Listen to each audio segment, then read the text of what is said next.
We are now beginning encounter 12 for beginning biblical Hebrew. You'll notice I put together a different presentation this week. I just thought that I'd make something look a little bit neater.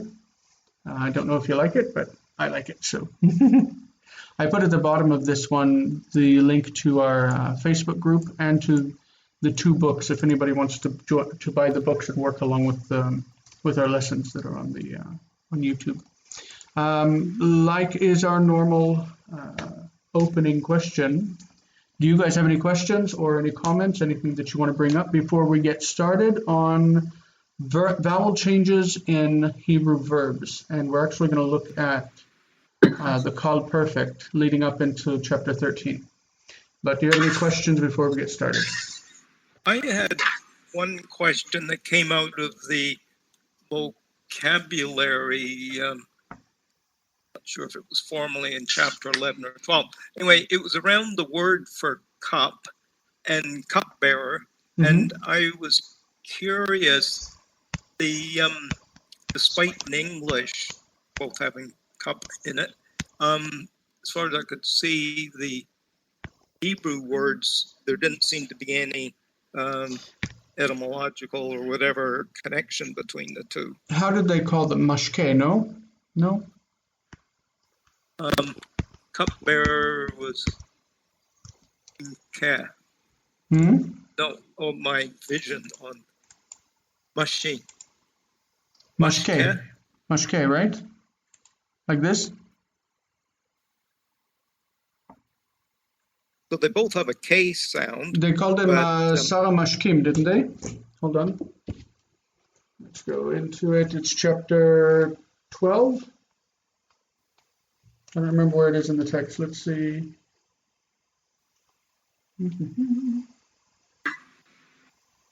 Anybody remember where it was?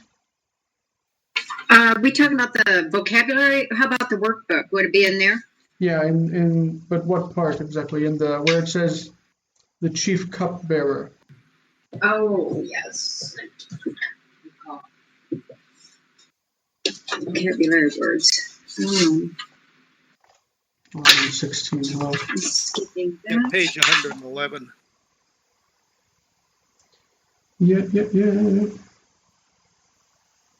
Yeah, mashke. Mashke is actually from the word to water, like you give water to something. That's lashkot. Come on, pen. The pen was working for 1 second. Got my hopes up. Okay, we'll make it big, and we will say blue. We'll say leashkot. Lashkot is to give water to something, to water. That font's awful small, Jason. Please. I went full screen. It's a bit bigger now. Yeah, I think it's the biggest that it will go.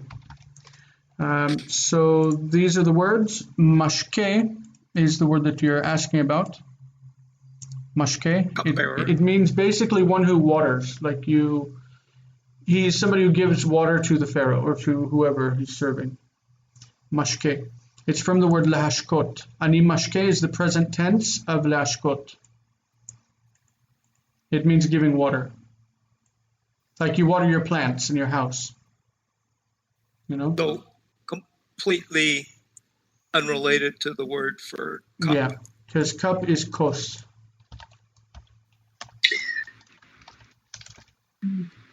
Oops, I went out of it. Would feast be about the same thing? It's mishte, and the root for that would be shata. Wouldn't that be shote for drink? Yeah. Drink? Yeah, feast? It's a drink feast. It's like it's unrelated. Yeah, because it's a feast where you drink alcohol. Oh, for drinking, of course. Right. Like if you go to a feast or a wedding feast or whatever, the idea was that you'd get your guests drunk. Yeah. Yes. So it's a celebration through drinking. Okay, of course. Right. Interesting connections. Any other questions before we move on? I just have a comment. Uh-huh. I think there's a mistake in table 12.1, page 163. No, a Number mistake in 3. the book. I think They just you're say referring to the distant word, open syllables. huh? They just say distant open syllables. Yeah, That's it's it. supposed to say It's supposed reduce. to say distant open syllables reduced. Reduce, right. I noticed that too. I corrected it in what I put together in the slide in the presentation, but yeah, I noticed that as well. What can you do? There's also that typo that Dana pointed out on page 159 at the top, where it should say Elohim and it has a yod in it. So on page 163, number 3 in table 12.1 should say distant open syllables reduce. Okay. Syllables reduce. Okay. Yeah. Anything else? We'll get started with this bad boy. So we're going to look today at vowel rules. We're going to review them real quick and get into how they apply to verbs in the Qal Perfect especially. So again, see page 163 in the grammar for your copy of the rules as they apply to verbs, but note the typo in rule number 3 where it should say reduce, distant open syllables reduce. Okay, so we know in closed unaccented syllables, it requires a short vowel. We know that in near open syllables and nouns, they lengthen. That is, if the stress is here, then the near syllable lengthens and distant reduces. Okay, that's distance 1, distant 2, distant 3, and whatever. We won't have that many, but you know. Now, the only addition that we got in this chapter is here that we ignored before, that in the near syllable, this one here, near syllable to the accent, reduces in verbs. In nouns it lengthens, in verbs it reduces. But it lengthens A-class vowels. We're going to see that there are most verbs in Hebrew are A-class, and preformative vowels. We don't have preformatives in the perfect, so we're not going to deal with that right now. We'll deal with it in future chapters. But let's get started looking at it. I wrote that this is from table 12.1 on page 163, just so you know. I hope you like the design of the new PowerPoint. I just decided to change it up, and I think I'll use this one from now on. All right, so example 1. At the top, I put a too long, didn't read thing, just to say this is the synopsis of what we're doing. The he form has no ending. It just lengthens the near A quality vowel. Okay, so here's an example of shamal. This is the historical vowels. Shamal, and I've divided the syllables. Shamal. The accent's on the second syllable, so the first syllable it lengthens because the A quality vowels lengthen. That's an A quality vowel, ah. It lengthens to kamatz. This looks exactly like what happens in nouns, except that in verbs, this syllable stays short. Okay, in nouns it lengthens, like davar. If I can, let's see if my pen will work. No, it doesn't. I hate writing with the mouse. Maybe my finger. Ah, look at that.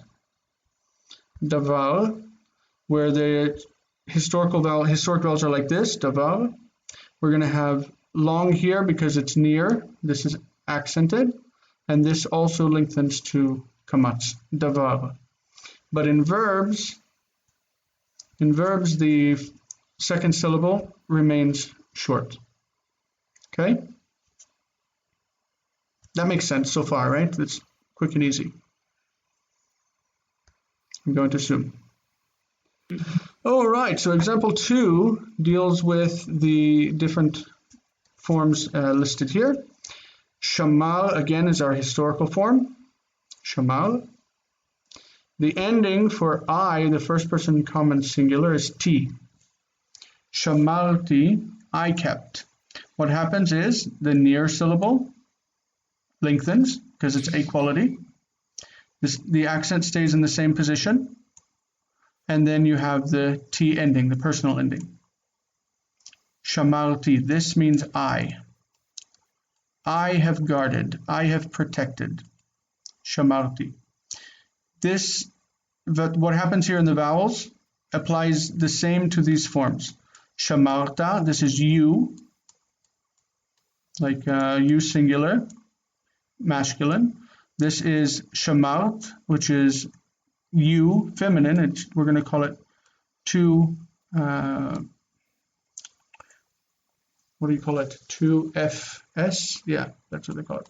I don't like these abbreviations, but they use them all over the place. 2FS, second feminine singular. So this is 2MS, second masculine singular. Shamarta. Shamart. And shamarnu is 1 CP. It's first person, common gender, plural. Shamarnu, we have kept. We're going to go over all of these forms in a few minutes. Right now we're just looking at what happens to the vowels. The near in A quality vowels lengthens, and the distant will reduce wherever if we have a distant syllable. Okay, so far it works exactly like nouns. So far. So, Jason, before we move on, for the purposes of what we're doing right now, then we ignore the sufformative as far as accent is concerned, it doesn't. These are standard. They're not going to be affected because you're just adding them. Like what happens is going to happen before that. And except the next example, which is going to be what if this is a vowel?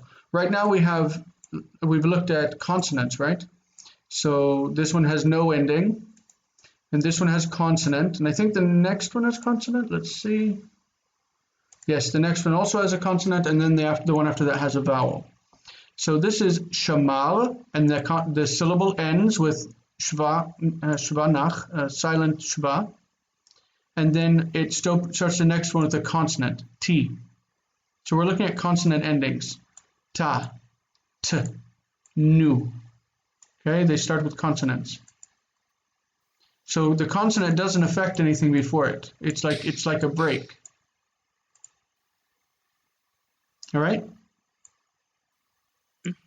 All right. So we'll get into what happens with a vowel, where you add a vowel under here or a u afterwards, and that changes a little bit. We'll look at that in a second. Okay. So when you add the endings tem and ten, this is from atem. Right, atem means you, right, atem, you plural, you know this, right? Yeah, atem, you plural. So you add tem, this is a heavy ending to put on the end of a word. And so it yanks the accent to the end. It yanks the accent, and then suddenly it's not shamar tem, it's tem on the end. So it's sh, you've got a distant syllable that reduces. This one's closed. Shmar tem. And the accent is on the end. Shmar tem is you have kept. And it also works with the feminine. Shmar ten, you have kept. Feminine, like a 10. So far, so good. I think the first three examples are natural. We should basically understand it from what we've already done in Hebrew until now. Yes? All right, now we get to example 4 that has the ending as a vowel. When you put the vowel ending, let's look at this. You're going to break that middle syllable because this vowel goes with the last one. That has a little bit of an effect on the word. Shamar, this one lengthens as a near syllable. Shamar, shamaru. Shamaru means they have kept. The u means they. Okay? But what we see in these forms, shamaru and shamara, we see a secondary shift in the word, a secondary modification. Meaning that the word originally was shamaru, and this actually lengthened to kamatz, shamaru. But over time, they stopped pronouncing that middle syllable and the accent moved over. Okay, so instead of shamaru, they said shamaru. And that middle syllable just became de-emphasized completely. And when it became de-emphasized, it lost its vowel. So shamaru became shameru. Shameru, and this seems to fly in the face of the regular rules. Because the regular rules tell us that the A quality near syllable lengthens and the distant syllable reduces. But what we see is that originally this was a near syllable, so it lengthened. It lengthened before it got to this stage. And so when we moved over to the next stage in the development of the language, how they use the words, this one lost all emphasis and disappeared, and the vowel on the end took the accent. So the word for they have kept is not shamaru, that we would expect, but shamru. Shamru. They kept. Shameru. It's written with meteg generally. Okay, so let's look through what we have here. Number one, in the Qal, vocal suffirmatives for third feminine singular and third common plural, that is the a and u, display secondary modification. That is, they go first, they lengthen the near syllable, and then the accent shifts. This is on pages 164 to 165 of the textbook in the next chapter, so we will go over this in the next chapter. The rules are so simple that I could throw the rules at you and you just look at them and say, okay, we're just adding, 2B to our rules list. But if we don't look at the forms and see what's happening, then the rules just sit in your brain. So we're looking at forms. In the first step, the A quality near syllable lengthens as expected. We would expect shamaru. See this? As the form. As a secondary modification, the accent is shifted to the suffirmative, that is the end, the u, and the a in the feminine. And the near syllable reduces. This becomes the near syllable, it reduces. Thus, the expected form shamaru becomes the real form shamaru. But when in pause, that is with etnachta, with sof pasuk, we talked about that before, the form shamaru returns. In pause, we see the historical form. So this is a real verse in the Bible. Psalm chapter 78, verse 56, it says, Vainasu vayamru et Elohim elyon ve'edotav lo shamaru. Shamaru is the historic form, and it appears in pause in the Bible. This is not just with the word shamaru, it's with all words. With all words that have the u and the a, the historical form has that long middle syllable that drops out. Even in the PL, we know about the word va, let's see with my finger, va yedaber. We know this word, right? And he spoke. Va yedaber.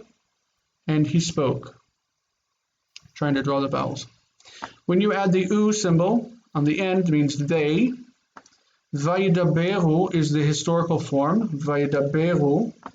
And it appears in pause in the Bible.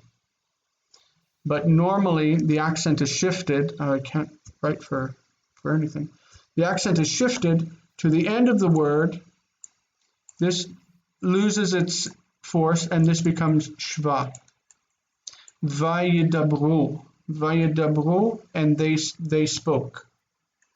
Vayedabru. All of this will become very clear as we learn words in the future. Right now, it is a jumbled mess for you. I'm sure that your head is spinning already. Yes, Jason, my head is spinning, I think. These PowerPoint ones, will they be downloadable for us to revisit? Yeah, I've already thought about that. I turned it into a PDF, and I've also turned it into a PowerPoint show that you can just open and it will run. So okay, I'll send them to you. Thank you. All right, so next. Now we're looking specifically at the Qal Perfect. This is what we're going to be learning in chapter 13. This is all of, by the way, what we've covered until now is all of the rules that you need to know about how the the vowels are formed. The vowel rules were all covered in those 4 examples. Okay, so it's not that complicated. It's just what's mostly a problem is this secondary modification here. That's the biggest deal. But it is real. I say that it's real, even though this is a theoretical form that I write the asterisk here. It's theoretical because this is the real form, shamru and shamra, she kept. But it appears in the text. It really is there. So as far as it's a theoretical form, this is the type of theory that's really good in that it has real evidence because it does exist in the text. Okay, so looking at the Qal Perfect, what does Qal mean? Can anybody explain to us what Qal is? Q-A-L, Qal. We mentioned it last week. Dana told us it meant light or simple or easy. But what does that mean? I think I tried to explain it last week in the introduction to verbs. Just a basic idea for the verb. Yeah. So let's say sagar. Sagar is the word for closed. He closed. The simple meaning is closed. He closed something. In the nif'al, it adds nun on the beginning. See, the nun is a preformative. We've got nisgar.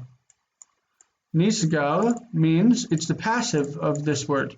So instead of he closed, it's he was closed or it was closed. So hu sagar et ha-sefer, hu sagar et ha-sefer, he closed the book.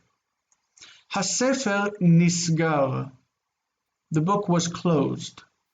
You see, this is passive, nisgar. But you could also have hisgir. Hisgir. And this means you turn somebody over to, like, if you think of Judas Iscariot, who hisgiret Yeshua.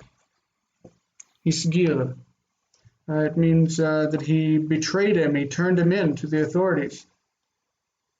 Just let me check something real quick in the dictionary.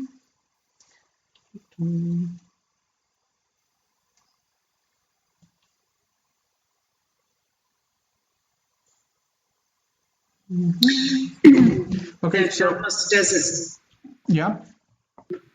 I was just going to say it doesn't even resemble closed. I was curious about that betrayal or something. I'm trying to understand the connection with cigar, the call or the the he feel.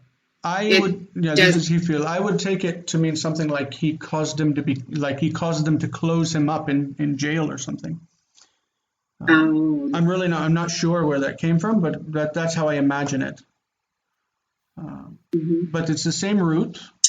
Okay. Qal is the easy stem, meaning that it takes the basic meaning, and this is general rules because a lot of words don't appear in the Qal, a lot of roots don't appear in the nif'al.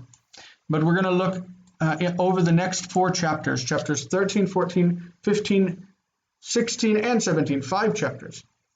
We're going to look over just the Qal system. We're going to look at the Qal Perfect. The perfect is basically what we call the past tense. It would work as the past, the pluperfect, like the past of the past in English.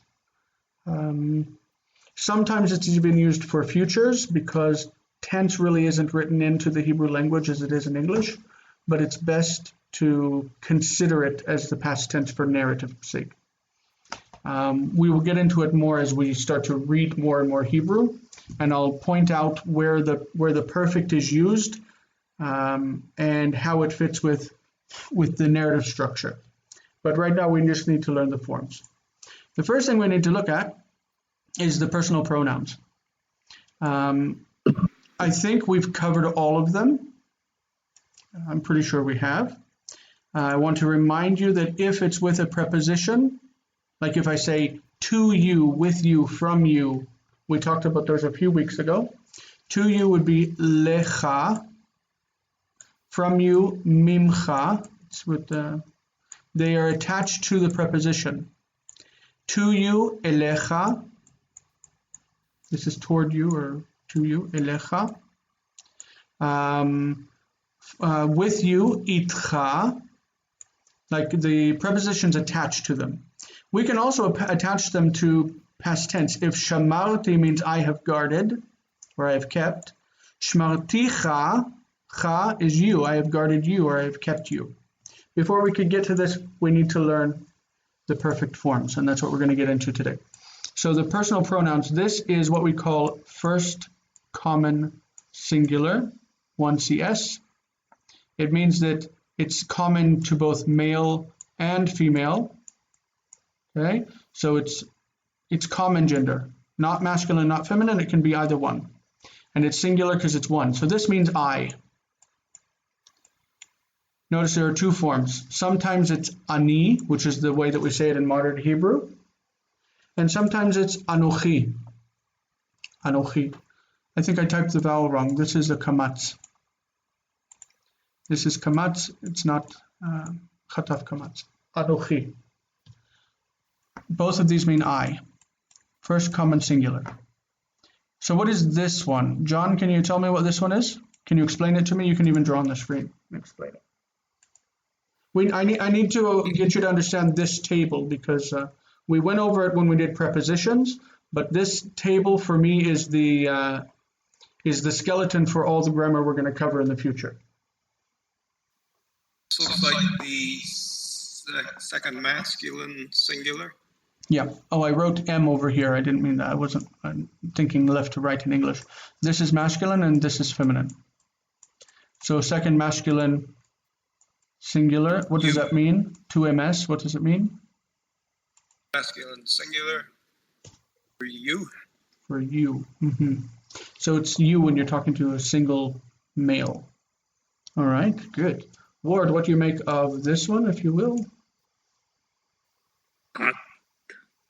And that would be the feminine and singular you.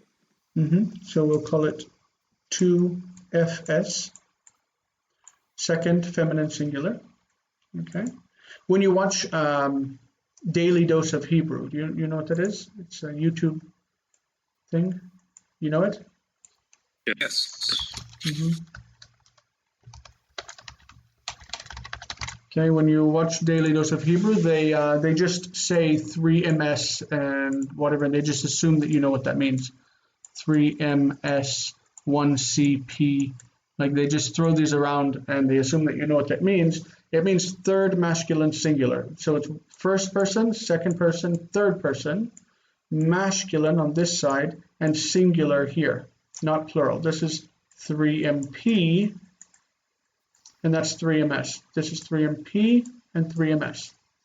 So that's basically what those abbreviations are referring to. So 3MS is like saying he. Okay, like him. Dana, what's this one? And can you explain why there are two of them? It's he, meaning she. That would be third person feminine singular. Why that Bob is there, I'm not sure. I don't know. There's a Yod for the first one and a Bob for the second one, so I don't know why. Well, I it think appears. I tricked you. Unintentionally, I think I tricked you. Because I just thought about it that you've studied mostly modern Hebrew, and so in modern Hebrew it's only going to be this, of course. In the Torah, in the 5 books of Moses, this is almost exclusively used for she. We call it ktiv. You know ktiv kri? I've heard it. It has to do with the, I've seen it in the Torah, but I didn't really know what it was. But I've seen those, it's like they appear next to one another. Well, it means that there will generally be not on this word, but on most words it's ktiv kri. There will be a circle above the word, a Masoretic circle. And then that refers you to the margin of the page, and it gives you a different word that the consonant you're supposed to read instead of the word that's printed. In this case, the word he is always written with a vav in the Torah, but it's an instance of perpetual. Perpetual ktiv kri. Perpetual meaning, oh, I can't write with this mouse. Perpetual. You're going to have to forgive my handwriting. Perpetual means that it's always like this. When you see this, you're supposed to read this. Okay, when you see this, you read it like it, as if it were this. Okay, so that's perpetual ktiv kri, meaning that it's always like that anytime you see it, and they don't need to call your attention to it. They're not going to put a circle over it. It's like the name Yud He Vav He, the name Jehovah, Yehovah, Yahweh. Every time you see it, it's going to have the vowels shva and kamatz.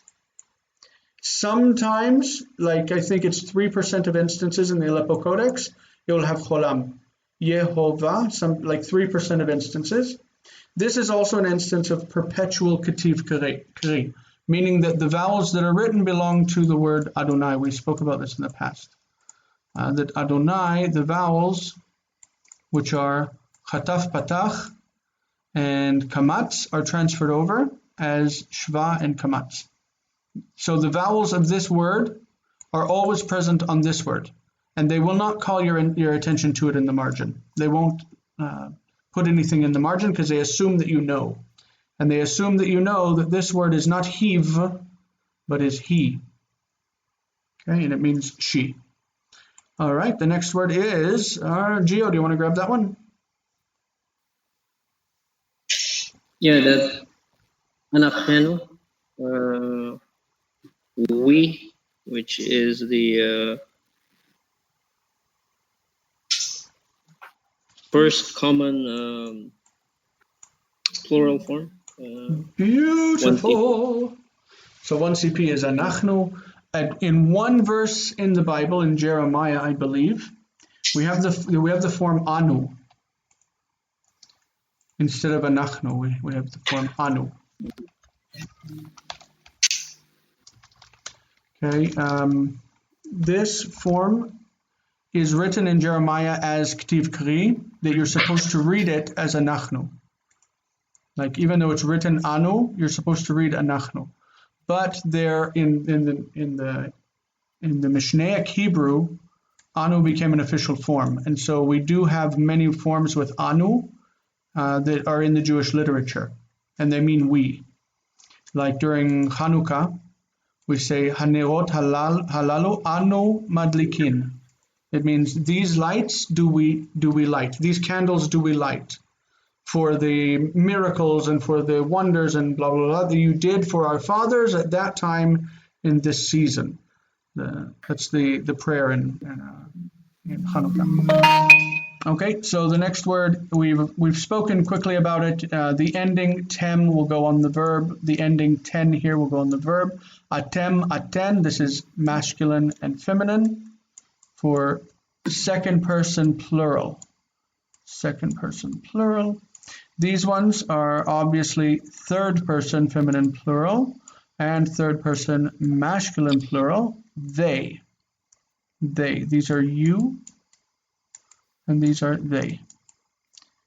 Okay, so in the perfect, in all of the stems, in the Qal, Nif'al, Piel, Pual, all of them, in the perfect, the third person plural is common, meaning it will be the same. So let's say that the word shamal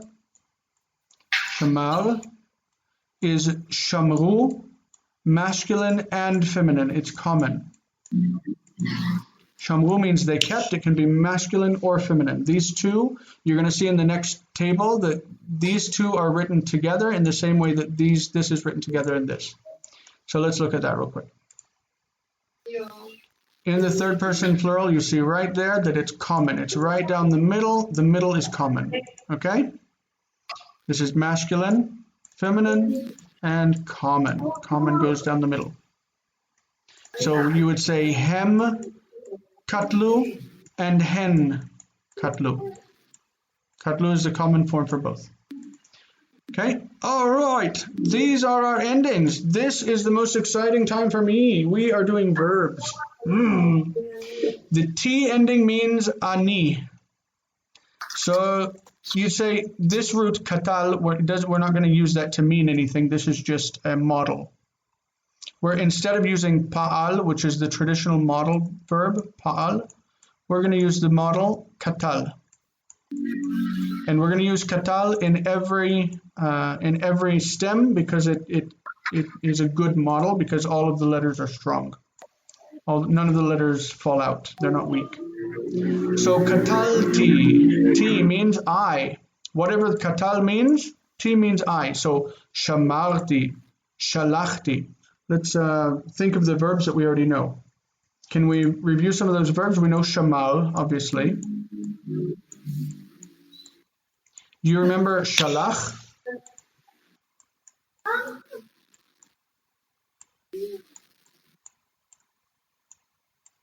Shalach. It means he sent. He sent. So how would you say I sent? Shalachti.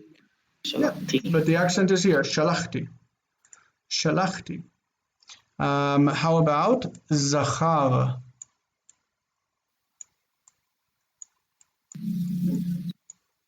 Zachar. This is zayin. It doesn't look like one, but it is. Zayin.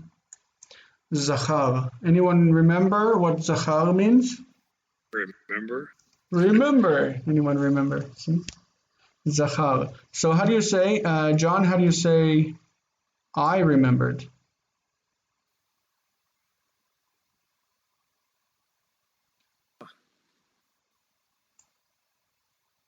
Any idea? Zachar means remembered, and you want to add I. Zachar.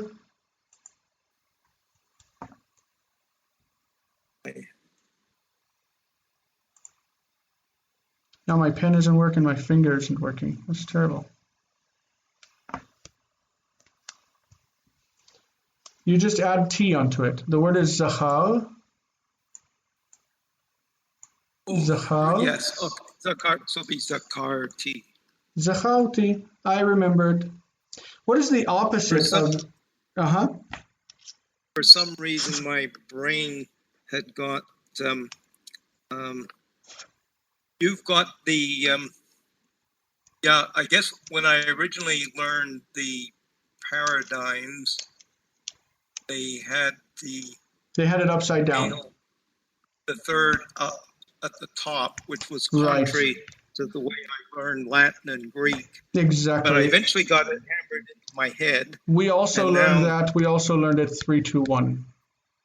That katal was at the top, and the reason is because when you refer to the Qal Perfect, you call it katal. And so they moved that up so that whenever students are learning, they're going to first look and see the word katal, and they're going to say, okay, this is the katal stem. It's kal.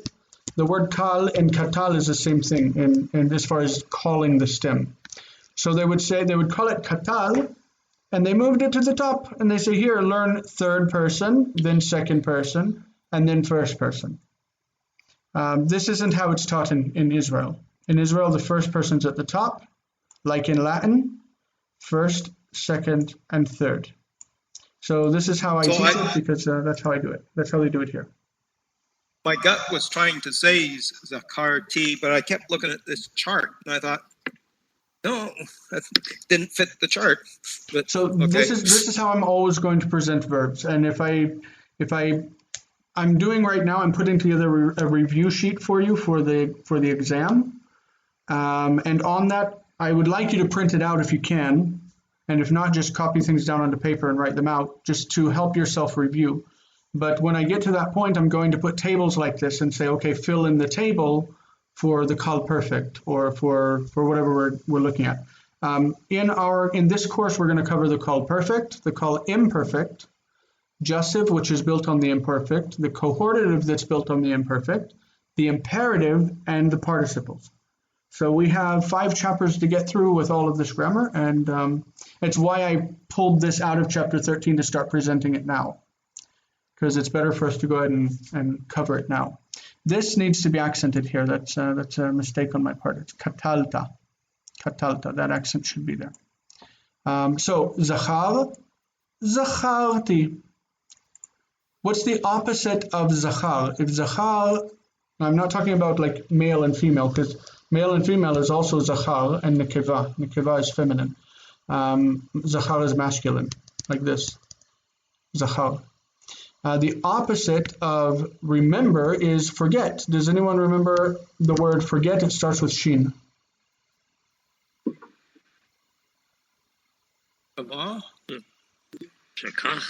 Shachach. Shachach. This isn't K, it's cha. Shachach. Okay, so shachach.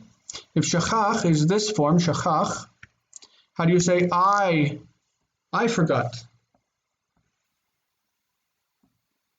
Wade, what is that? Shachachti. Shachachti. Shachachti, I forgot. Shachachti. I remembered. Zacharti. Zacharti. Shachachti. Okay? The he ending is like ata. Like ata. Slicha, that's not correct. Ata. The ta ending comes from ata.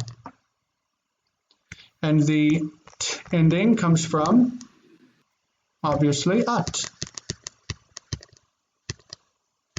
Okay, at is you. And katalt, zachart. If zachar means remember, then zachart is you remembered. Okay, so that's basically how the endings work. The he ending doesn't exist, it's with no ending. The feminine is a, so zachra, she remembered. Zachra, she remembered. And shachecha, shachecha, she forgot. Shachecha.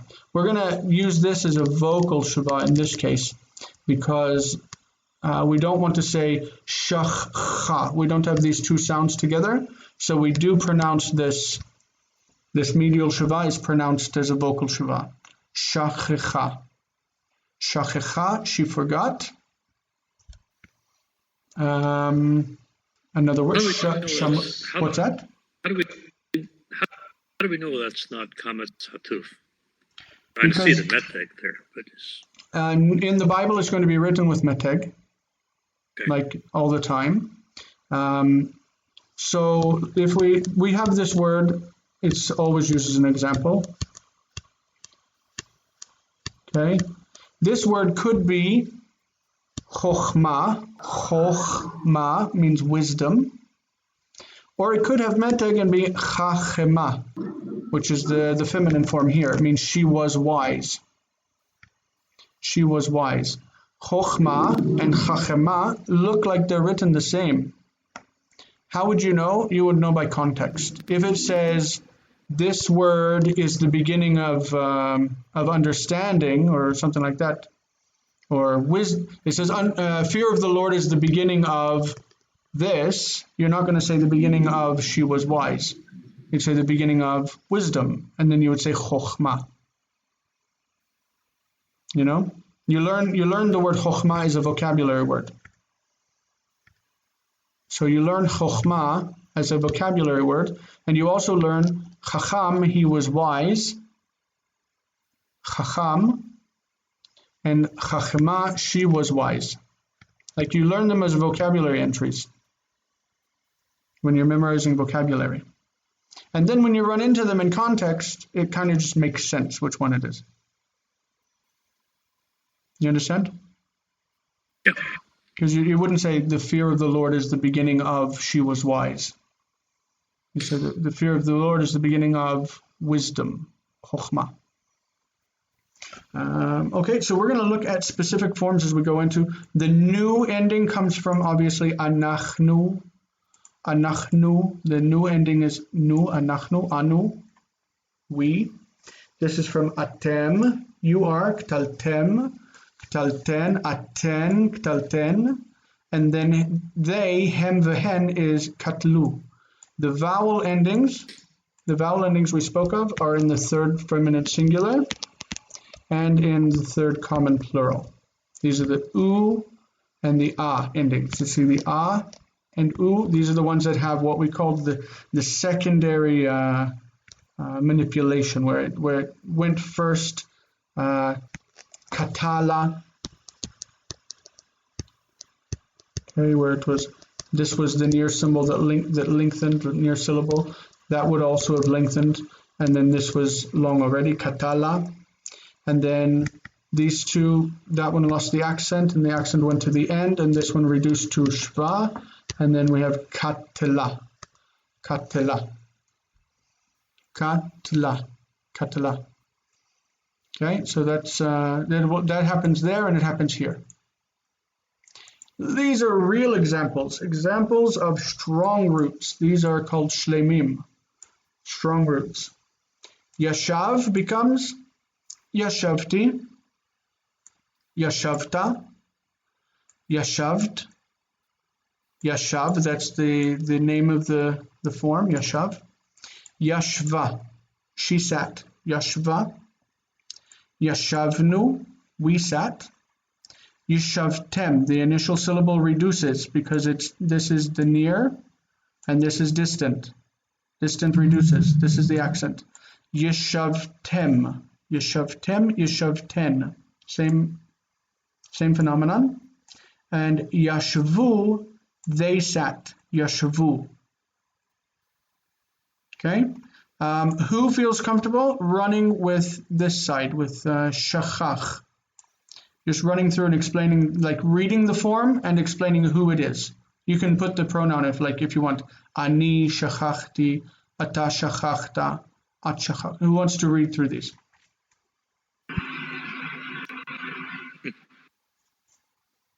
I'll try it. All right, go for it. Ani shachachti, ata shachachta, at shachat. Hu shaha, e shahata. It's this is like a little e. It's shachecha, shachecha. Shachecha. Notice that on this one it almost sounds silent. It's yashva, yashva. It almost sounds silent here. This is that medial shva that we talked about. When a vowel reduces to shva, it holds on to the fact that the syllable was open, and it's a medial shva. It seemingly closes this syllable and it opens the next one. Medial, like malchei haaretz. This one is considered a vocal shva, but we don't really pronounce it. Yashva, she sat. But this one, because you've got the cha together, if you have that as a closed syllable, shach, cha, that's going to sound bad, shach-cha. So we put that in there to divide that up, shach-cha. This also happens with the word lamad. Lamad means he learned, or he studied, lamad. And then if I add an ending to it that has a T, we've got lamad, and then we've got T or ta or anything like that. This D and T together is problematic. Lamadti almost makes that dalet disappear. So we actually pronounce this seemingly silent shva as lamadati. And we really say that, lamadati. Lamadati means I learned. So lamadati ivrit, I learned Hebrew. I studied Hebrew. Lamadati. And in this case, shachecha. Okay, so go on, John. Keep running with it if you would. Sorry to interrupt. Interrupt your running. Did you say John go ahead or me? Oh, I thought John was doing it. I see John's little name over here, and I thought that he was running. Oh, that's just because my pen Word was doing it. Oh, Word. So go ahead. Sorry, I just saw the name and I thought that it was associated. Nachnu shachatu. Shahatim, Shahatim. That really is how Israelis say it, yes. Israelis say shachachtem, so that this syllable here becomes long, and this is accented, just like this. Shachachta takes on the form of shachachtem. This is exactly how Israelis say it. So what you did was completely natural. But in the Bible, biblical Hebrew, the accent is shifted to the end.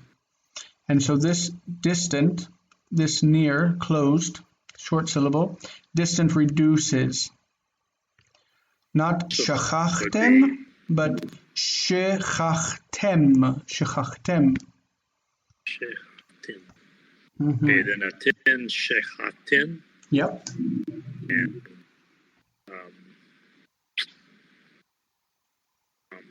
it could be him or hin. Mm-hmm. Shachechu. So this is the same thing as right there. Shachechu. Which means they forgot. They forgot. Shachechu. Shachachta. You forgot. Shachachta et kol ma shelimadti otcha. You forgot everything I taught you. Shachachta et kol ma shelimadti otcha. Shachachta. And you say, Lo, ani zocher, ani zacharti. Zacharti et kol hashiur. I remembered all of the lesson. Zacharti. Zacharti et kol all, hashiur. Shiur is lesson. Ani zacharti et kol hashiur. I remembered all the lesson.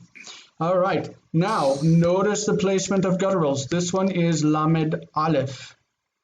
That lamed aleph is like if you have the word pa'al. This is the model verb.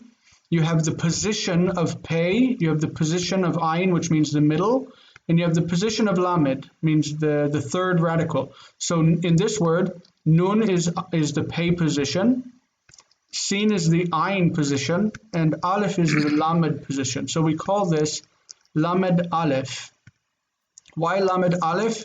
When aleph is in that third position, you can't close that syllable because you can't put shva here. What happens when aleph has shva? It just becomes quiescent. You just don't pronounce it. It's there's no vowel, it's not pronounced, and because it doesn't close the syllable, this syllable lengthens the vowel, and this syllable doesn't take dagesh lene.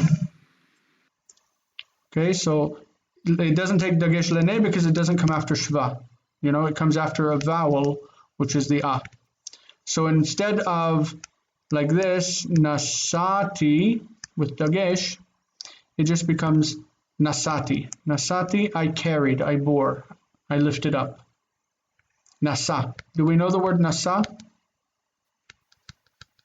I think it means carry. Yeah. The infinitive is laset. Laset. It keeps the sin, aleph, and then adds taf, set. This is the infinitive, laset, to carry. Okay, so we are on livro. Livro is to create. Bara. Bara is what you'll call it. Let us take Geo for this one, if you would.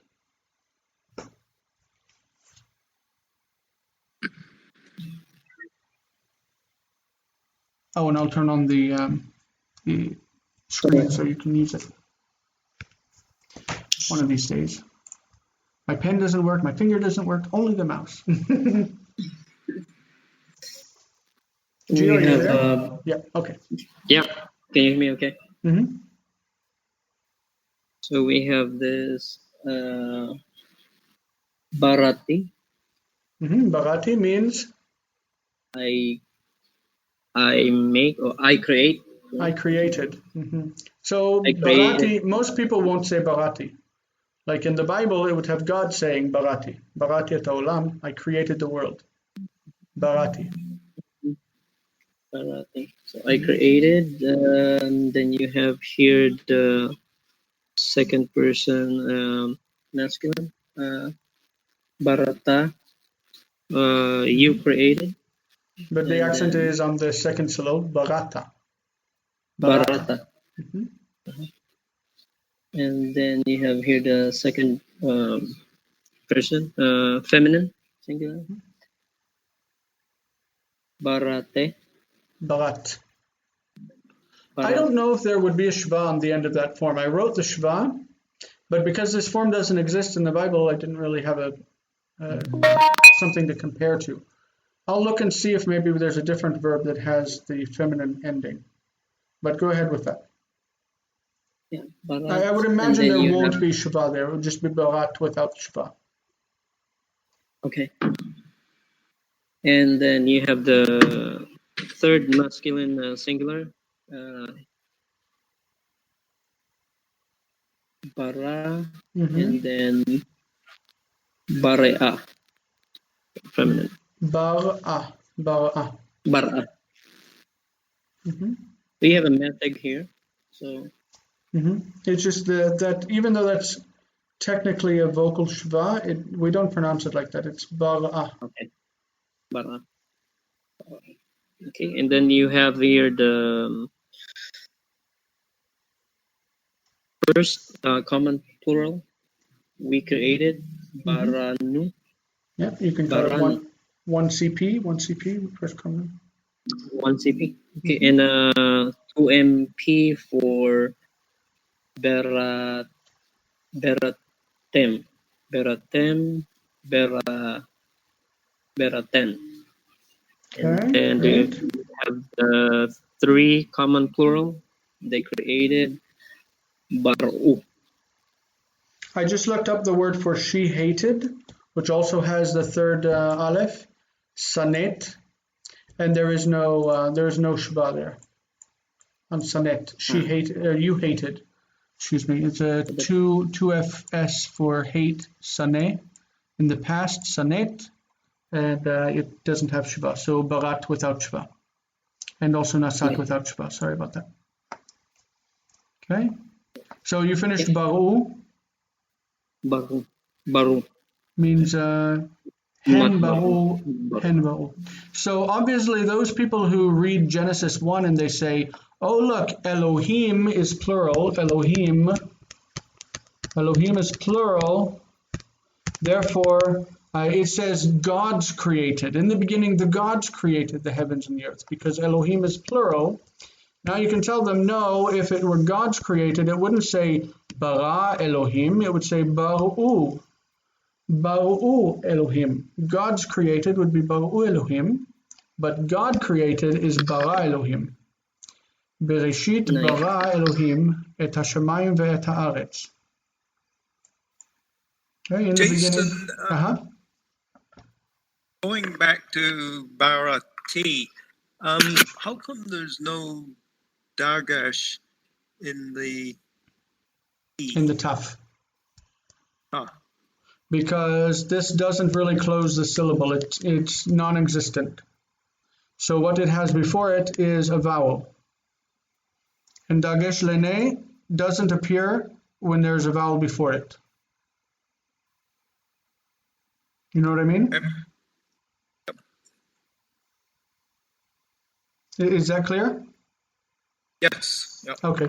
But just to be clear on my mistake, this shva should not be there and this shva should not be there. It's not a big deal because you don't have a lot of second feminine singular with the aleph at the end. You just don't have a lot of them in the Bible. So it's not like a huge mistake, but it's not supposed to be there. Okay. Dana, do you want to take the next one?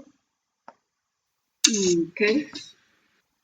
Ani nasati, ata nasata, at nasat, and those are second person singular. And the third person masculine singular, nasa, hu, nasa, and feminine is he, nasa, and the plural are on the bottom, anaknu, nasanu, and atem, second person plural masculine, nasaptem, And for the feminine plural, it would be nasaten. And the third person plural, nasu. Nasu. All right, great. So next chapter, chapter 13, I'm going to put tables like this that are empty with only the root, and I'll want you to add the endings and explain what's happening. All right, I think we missed John for this. So John, this is guttural. At the beginning of the root, aleph, chet, this is pei aleph, that's pei is the first initial position, and pei chet means chet is in first position. If you would remind us what the word achal means. Do you remember achal and ochel? Was it to do with dreaming? Not quite, but let's see, how did it play into Joseph's story? There were two people that were with Joseph in the prison. The one was presenting drink, and we said that he was mashke. Mashke is a cupbearer. And the other one was a baker, and baker is called ofe. Ofe. The baker makes ochel. He makes ochel, and there's a specific kind of ochel called lechem. Lechem is like Beit Lechem, house of bread. Lechem is bread. And ochel is more general of what bread is. Bread isn't a drink, but it is ochel. What is ochel? Somebody puts things on the table for you to consume. Some of it is drink, and the rest of it is food. Servant. So ochel is food, and food is something that you. The verb for food is. What do you do with food? You eat it, or yeah, that's this verb. Ochel is what you ochel. Okay, so hu achal, he ate, et ha'ochel, the food. He ate the food, hu achal, et ha'ochel. Let's see if we can write that out real quick. Sorry, I'm just going to write this out. Hu, this is he, achal, he ate, et, this is the direct object marker, et ha-ochel.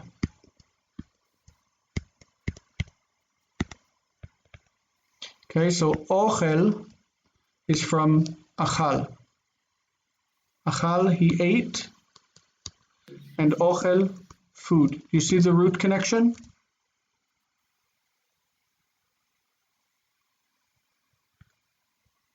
The root connection between achal and ochel.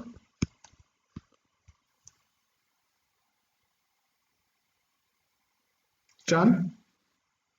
Yep. Okay. I was asking, waiting for your response. Hu achal et ha'ochel. He ate the food. So now we're going to go back and look at the forms of achal. He ate. We're going to start with the first person and go down. Okay. Akalti. Okay, what is achalti? Sorry, I didn't hear that. What is achalti? I ate. I ate, great. And I is in that ending T, right? Achalti, I ate. Next. And we got the masculine, feminine, second person singulars. Akalta. Alt. All. How would you translate them? Achalta, achalt. You ate and you ate. Yep. Notice that the softness of that inner consonant. Okay, it's like the word like melech. that soft consonant. Melech. This is really soft. This is, I think, as somebody who came to Hebrew as an adult, I think this is the softest, nicest consonant in Hebrew. This is achalta, achalta. Not akalta. This kind of kills the word. Akalta kind of kills. K. We're going to say ch. And it's like a romantic sound. Ch. Achalta. For me, it's one of the most difficult of the consonants to pronounce. It is. It's funny that English is what it is because let's go back to our whiteboard. Remember, we have these weird words in English that have the daughter and night, and these words that have these GHT endings, and even like that have the GH on the end of a word.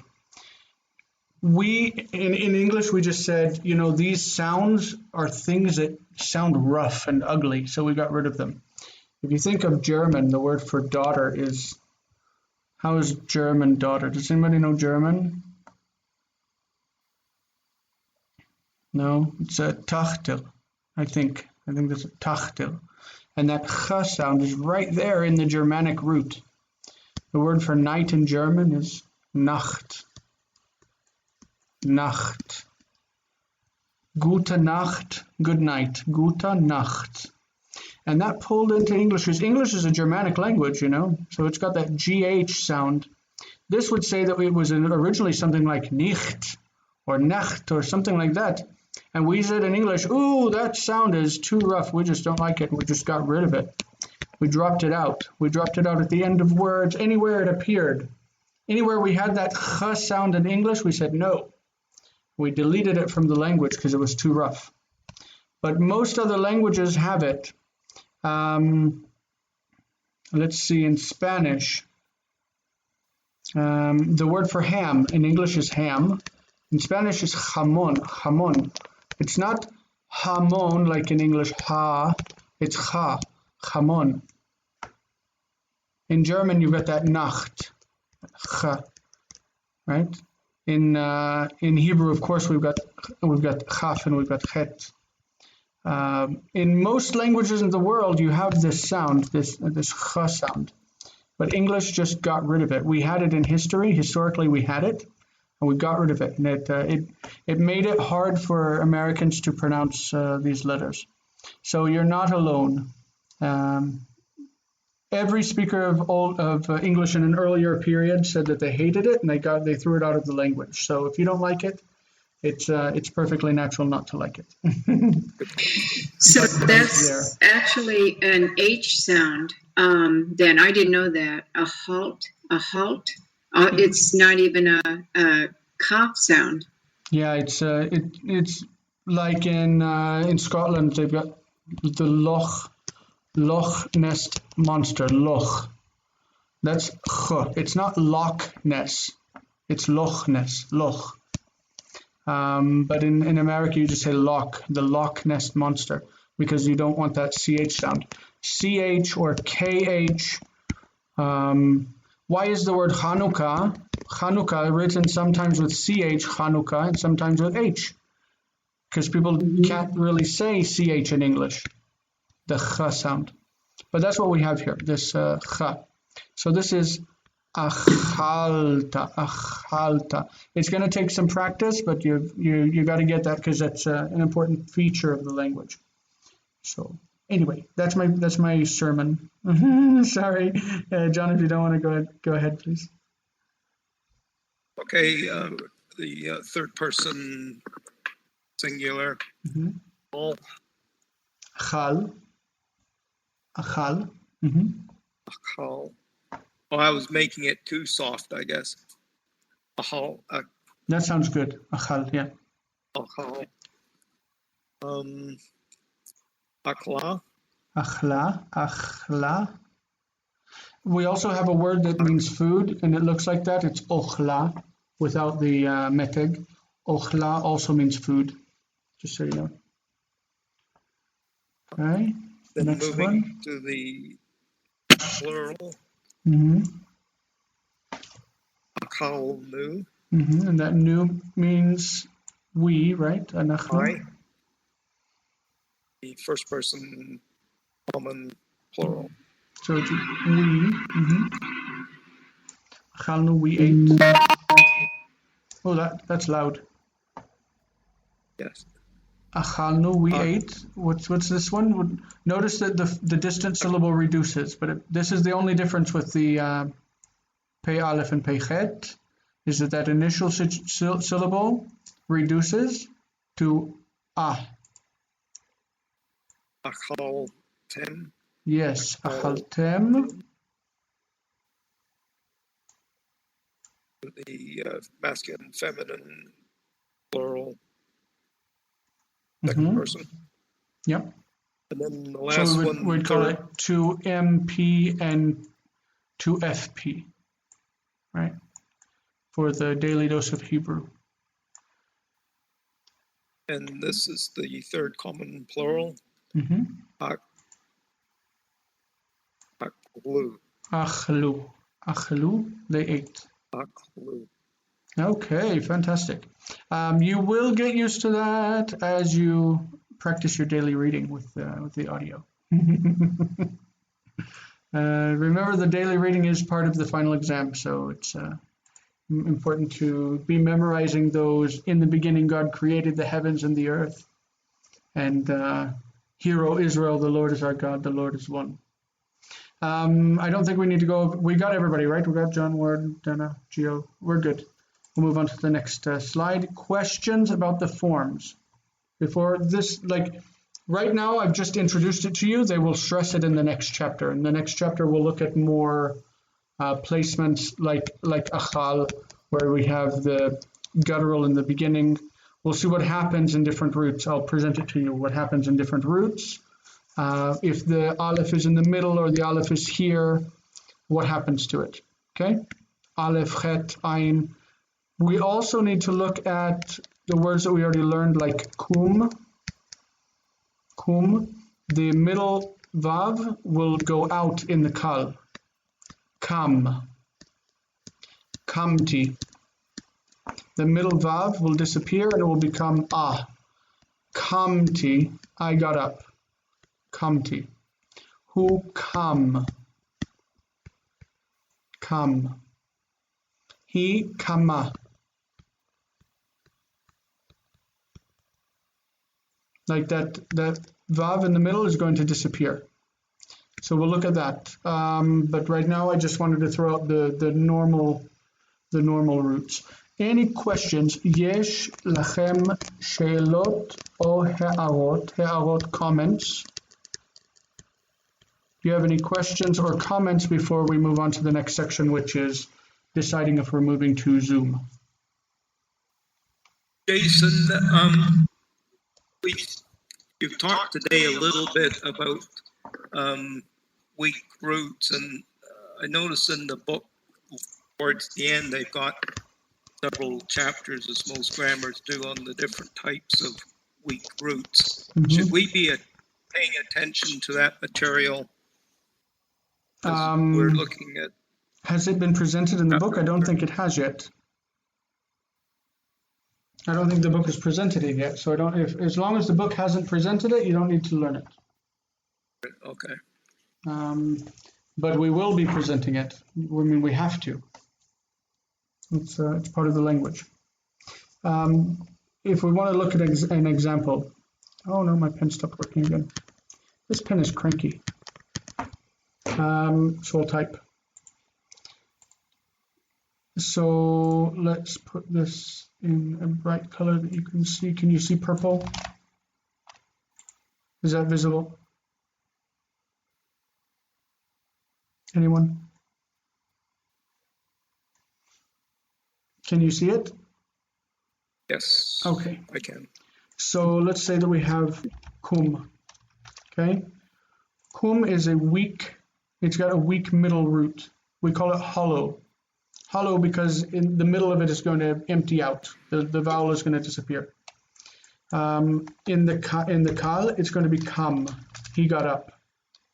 But you can use this root in the Hifil, and it becomes Hakim. Hakim means he caused to rise, like he set up. Hakim. So we're going to have things happening with those hollow verbs and with other weak verbs that are going to be a little bit different than normal roots. And they're they're important words in the Bible. Like to set something up, to make it stand, to install a king is going to use this verb, right? So they're important words that we will have to learn, but right now we need to focus on how words are built, how verbs are built, how they're constructed. The addition of those suffixes, those subformatives, t, ta, t, u, all of the endings that go into it. So that's what's most important right now, but we will get into weak verbs and hollow verbs later on. Right? Anything else before we move forward?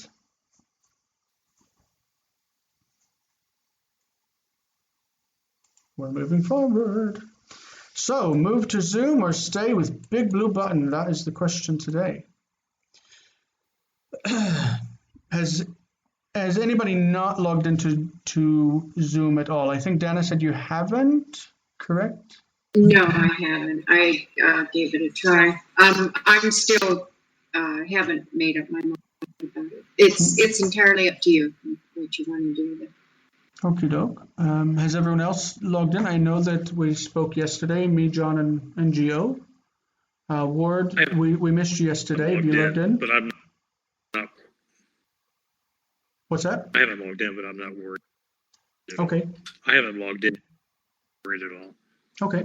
So I wanted to look at two sides. Be'ad. Be'ad means pro, like for. Be'ad, in favor of. And neged. Neged is against. Also in the Bible, neged. Negdo means against him. Negdo. Be'ado, in favor of him. So in favor of Zoom, the program is extremely user-friendly. I felt yesterday when we met that it had a more human type of interaction because everybody has their cameras going, and it's all like, even when you open screen share, the cameras sit there on the side. It really felt like we were talking to each other and not just one person lecturing and not seeing anyone. And that connects to these dynamic personal video windows, which are really, really nice on Zoom. And it's easy to invite guests. Like if we want somebody to come and to participate in the lesson, we can just send him the link with the password, and he will come and log in. Neged, that's against. First of all, we are used to using BigBlueButton, I think. And we've already done it up till now, and we're only, 6 chapters till the end of the course, so why change at the end? There was a New York Times article that we sent around about security concerns. I wrote to you guys yesterday. I really think that those are basically taken care of, and it's not an issue we need to worry about. It was about mainly people without passwords getting into Zoom meetings and disrupting, like disrupting the speech, disrupting the text, whatever's going on, just being rude and mean. And if we use a password protected meeting, I think I'm sure that is not going to be a problem. No one will get into the meeting who isn't supposed to be there, especially if we don't publicize the link. The link will be sent only to your email and to our private WhatsApp or our private Facebook Messenger group. I won't post it on lesson announcements or anything like that. Nobody who isn't supposed to be there is going to be there. Some of you use maybe pseudonyms, names that are not your own. If you want to do that, you'll have to make sure to set that up on Zoom if you don't want people having your real name. I publish my real name. I'm not really bothered about that, but if it is a bother, you need to just put it on your profile on Zoom if that's an issue.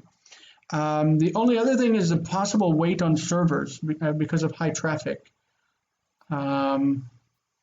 if there are a lot of people on a server, it can get kind of slow. But on the other hand, I think that BigBlueButton is written with Java or with C+, that is also a slow program. It's not like it's a fast program. So I don't think that we'll be losing either way. Even Skype many times has lag. That's a problem with all VoIP servers, and I don't think it's necessarily going to be worse with Zoom. We noticed yesterday that file sharing has an issue when using tablets, because I tried to share a couple of pictures, and John had issues with it on his tablet, so maybe that's a problem. There might be issues with whiteboard and writing, I'm not sure, on tablets, but not on computers. Mac and Windows for sure are good. I'm not sure about tablets, but we'll know. We can do more testing. Is there anything you want to add to these considerations, either be'ad or neged, before we go on and vote? I think you guys are the core of the lessons, so you get to vote and nobody else does. I think oh, sorry, go ahead, John. Already raised with you yesterday and today the issue I was having yesterday, because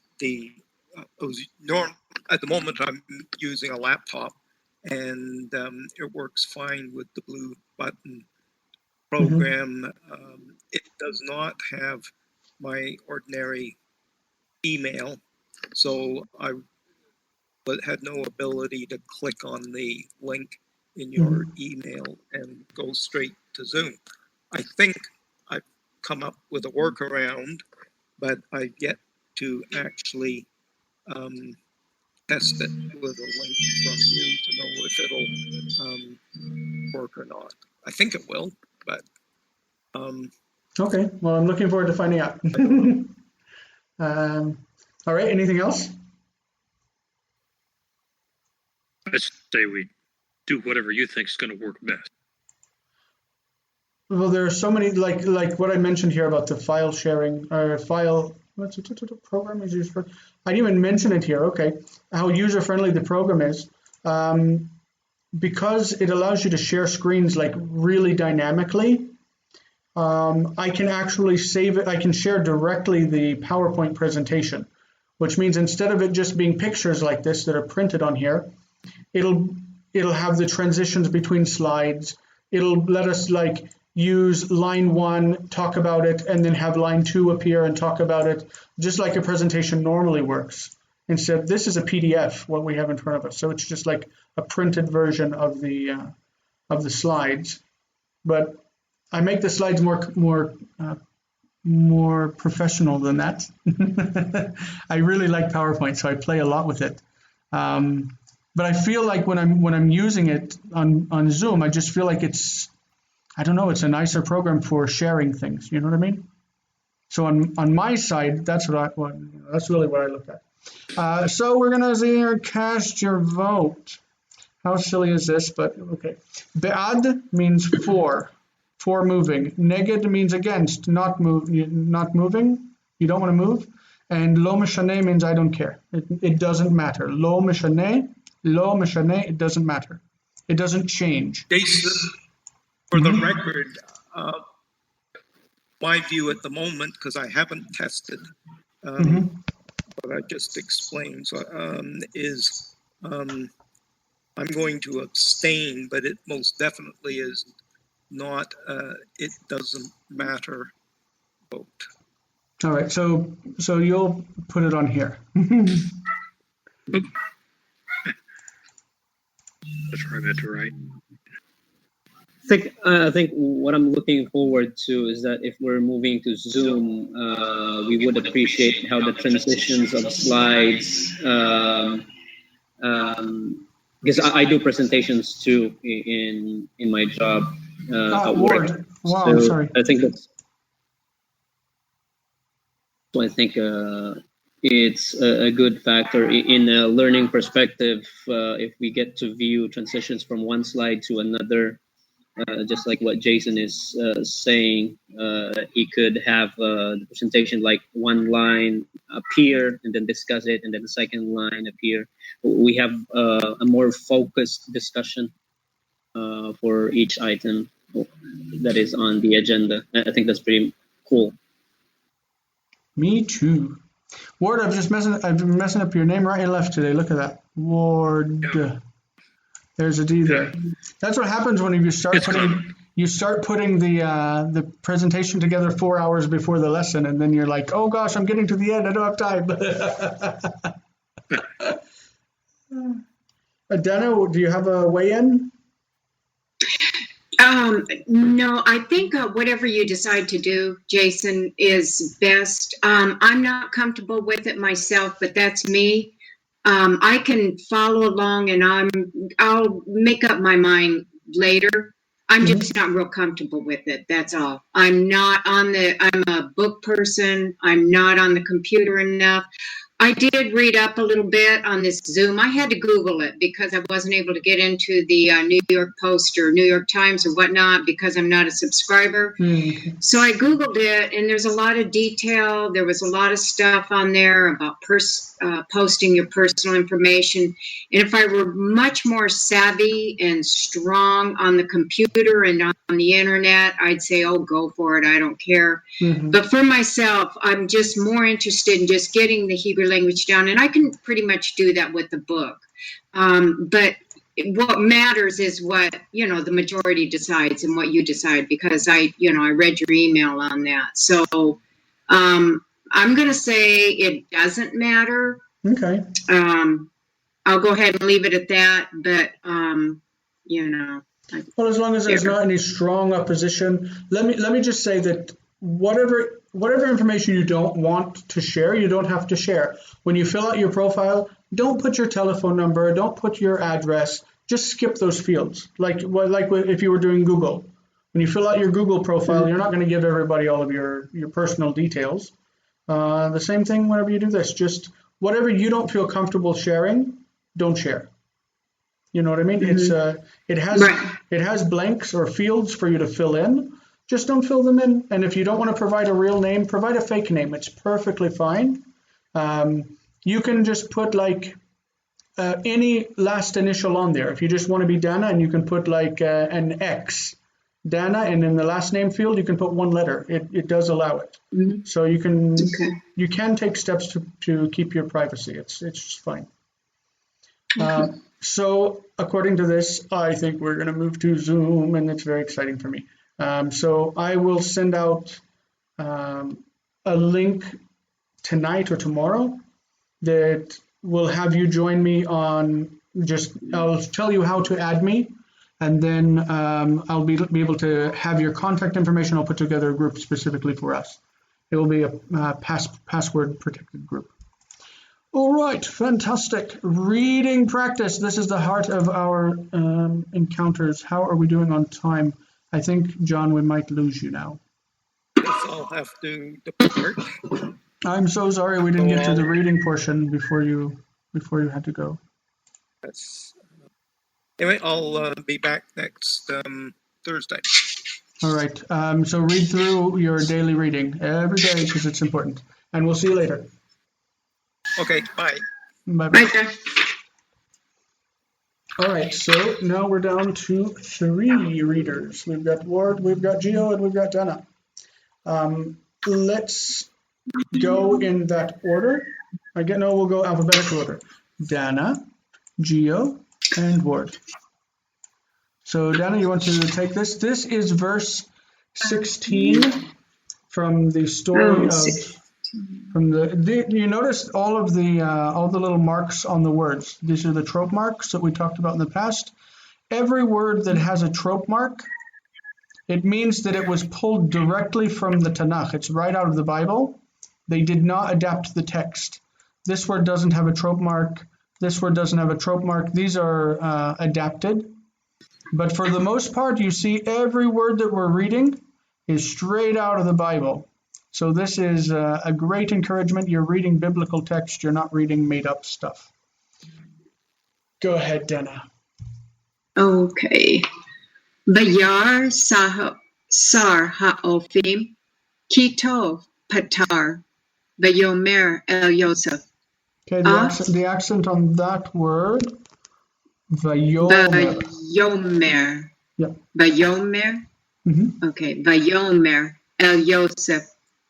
Af b'chalami, v'hine shlosha salim al roshi.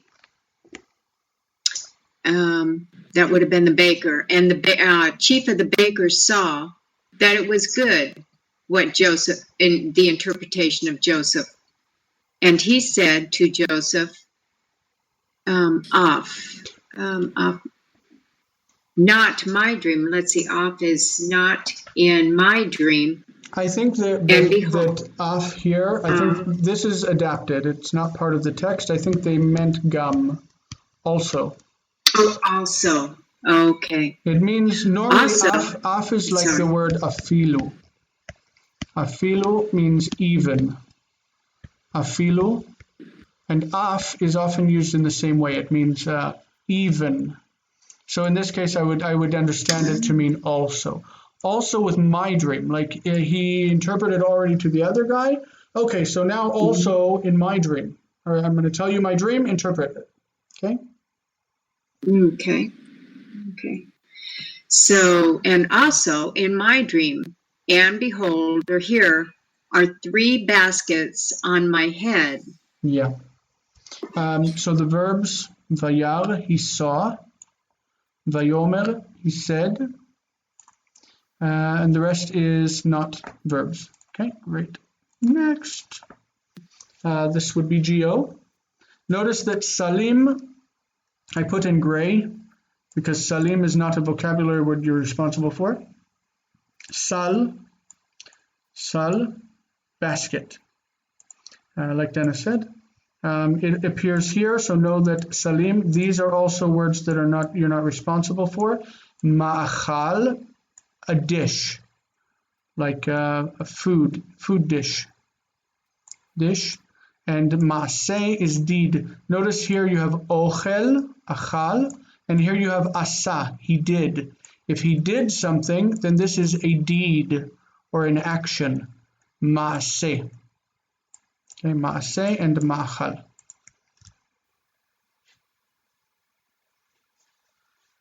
Gio, you there? I think you might be muted. Oh, sorry. Okay, so I have here Uvasalem. Vasalim means and in the baskets, right? In the baskets. Uvasalem. Mikol.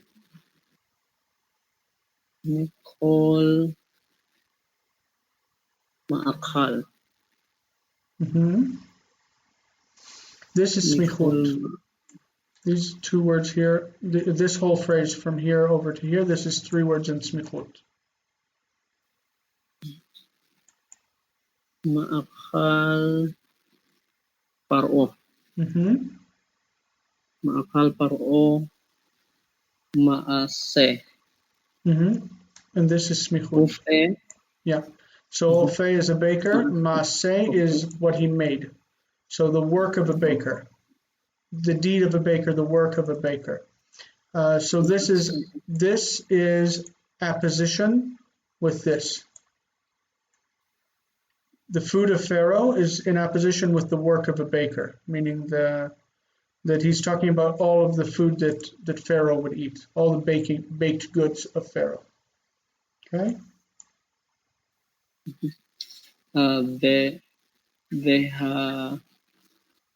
They have off. Do you remember off?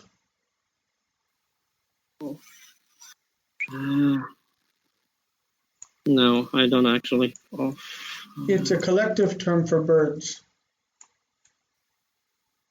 In modern Hebrew, it means chicken. Like, ani ochel off, I'm eating chicken. Off. But in the Bible, it's more of a generic birds, things that fly. Birds. And the birds, they are off. אוכל, Achal, past tense. אכל, אכל. בהעוף אכל,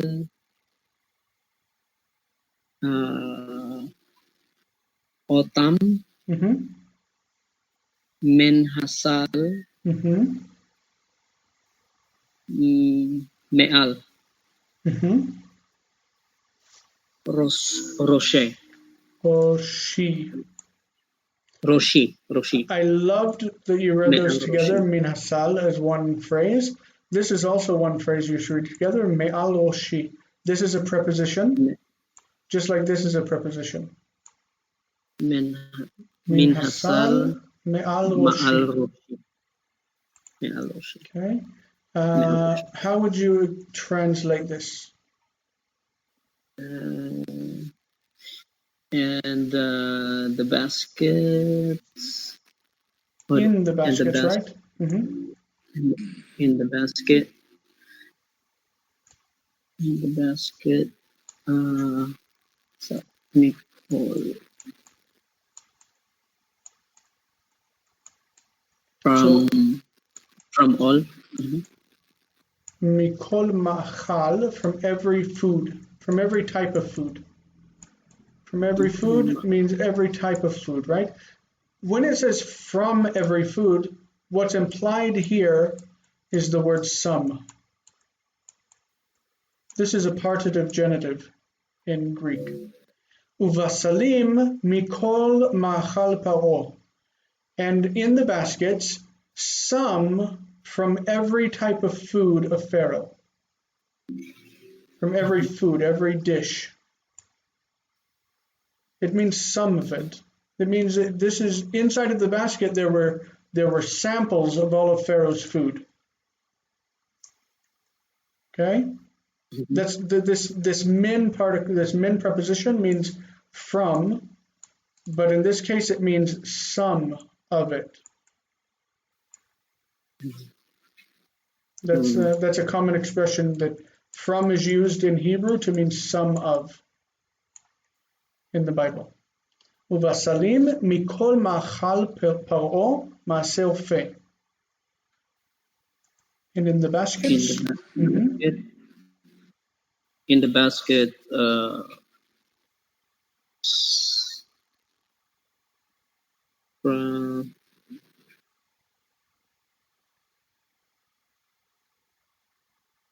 from all of the food, some of the food. Sorry, I got lost there. It's okay. So notice yeah, the word qal doesn't necessarily mean all, like all of it. It means every, like if you have 20 things, 20 apples, and I say kol tapuach, tapuach is apple, tapuach. If I say kol tapuach, I mean each apple. It can mean each apple or every apple. It doesn't have to mean all apple. You know what I mean? Yeah. Yeah. So this is every dish, every type of food. Mm-hmm. Yeah. So in the basket were, can we say, or can we translate that something like all sorts of food for the Pharaoh? Okay. But remember that this is an apposition to this. So it would really mean all baked goods, because this is the work of a baker. Mm-hmm. It's not fruit. All baked goods. It's not meat. Yeah. It's specifically baked goods. So in the basket were all sorts of baked food or goods for the Pharaoh? Yeah, sure. You could definitely understand it that way. That's good. Mm-hmm. And you have, where was I? You're here.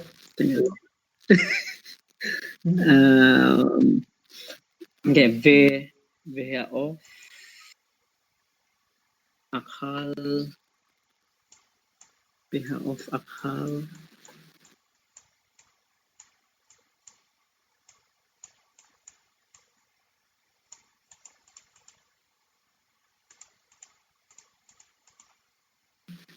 When you have et is the direct object marker, and the them, goes on it as otam. Otam is them, as a direct object.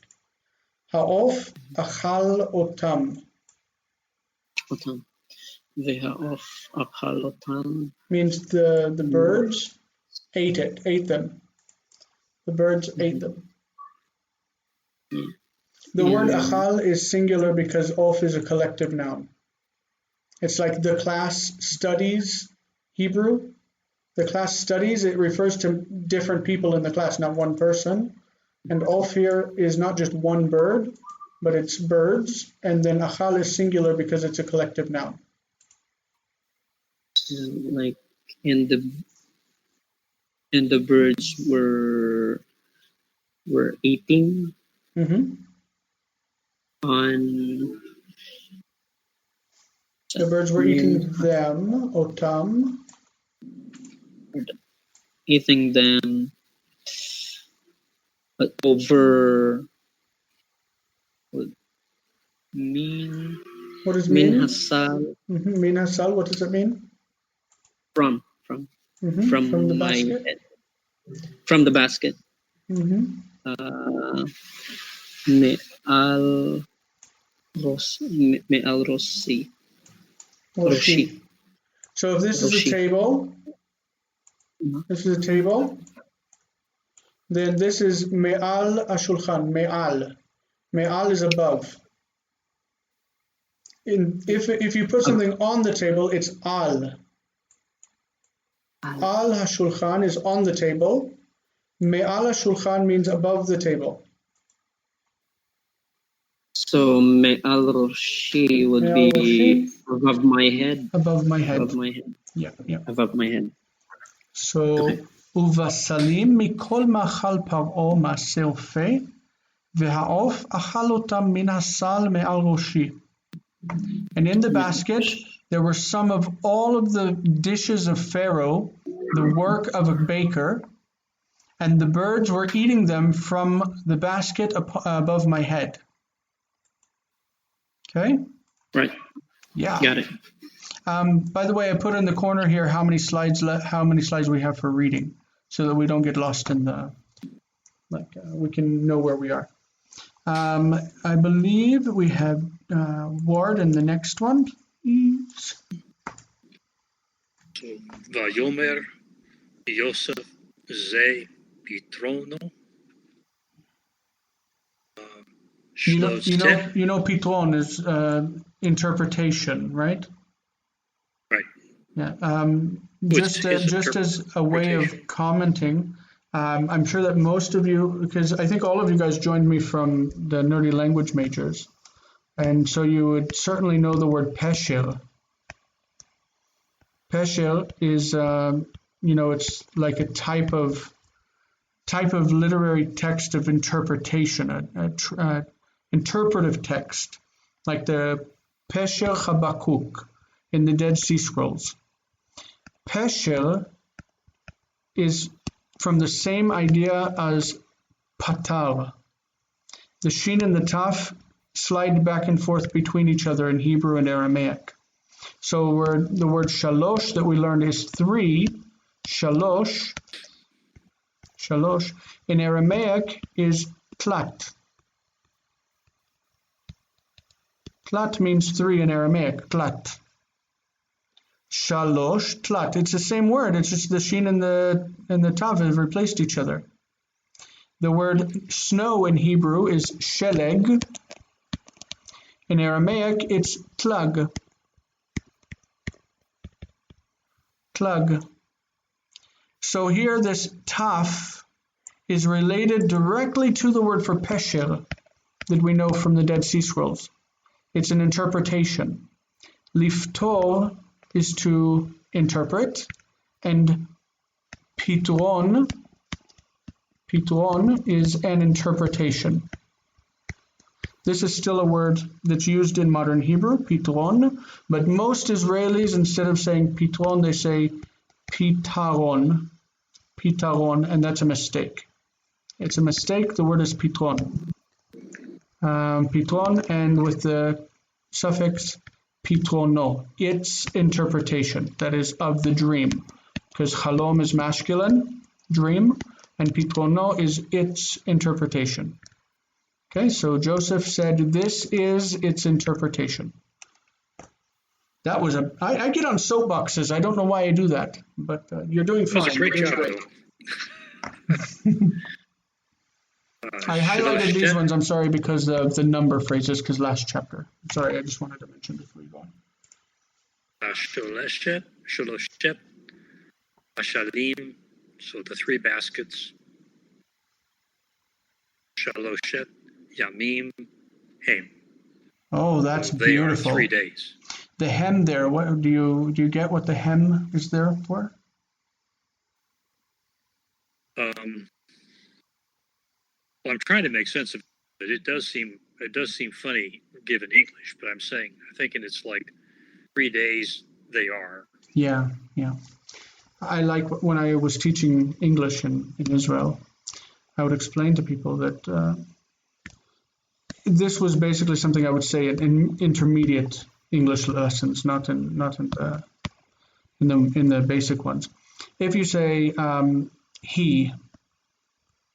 Okay, he could be the subject here. This is a subject, this is a verb, and this is predicate noun, predicate nominative. If you say in the past, you say he was. This is the past. This is future. He will be. We say a doctor. In the present, so he was a doctor in the past, a doctor. And in the future, he will be a doctor after he finishes his studies. When he finishes his studies, he will be a doctor. This is the verb be. In the present tense in English, you say is. He is a doctor. He is a doctor. That whole thing in Hebrew is missing. It's gone. There is no verb is.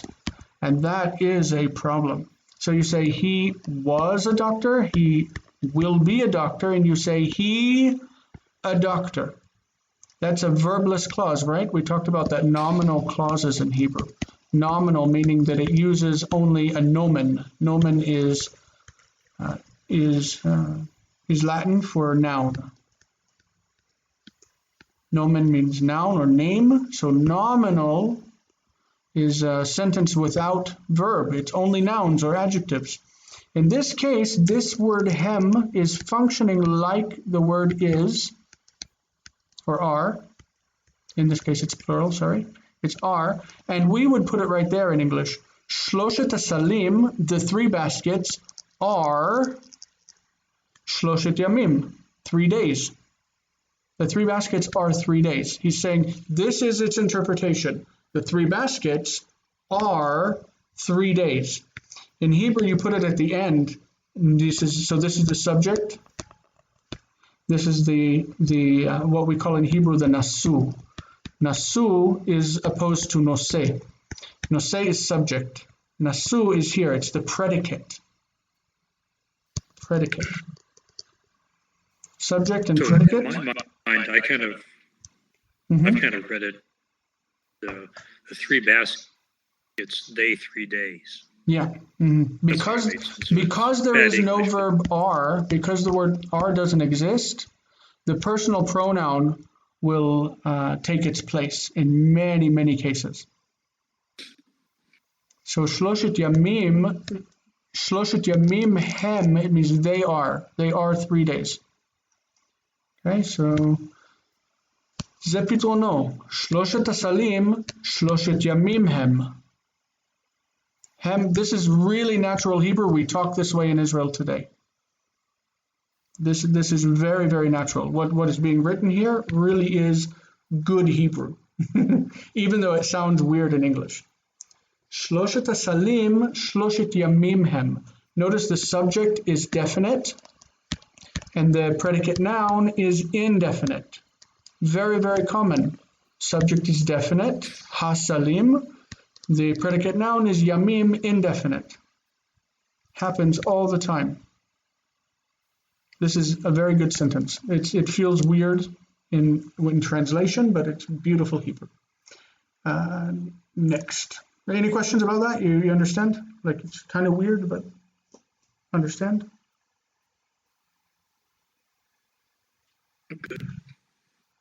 See, if we were using Zoom right now, I could see how you're reacting and what's going on in your faces, and then I would say, oh yeah, they got it.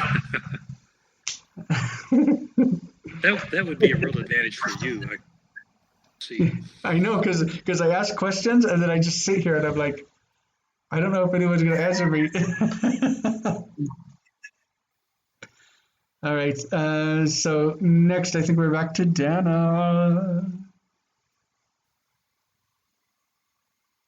Dana, you're there? Yeah, I'm here now. Okay. He's still giving the interpretation, by the way. He said the 3 baskets are 3 days, and now he's gonna keep going with the interpretation. Okay. Ba'od shloshet yamim yisa. That should have a dagesh, shouldn't it? Faro. It says faro. Shouldn't it be?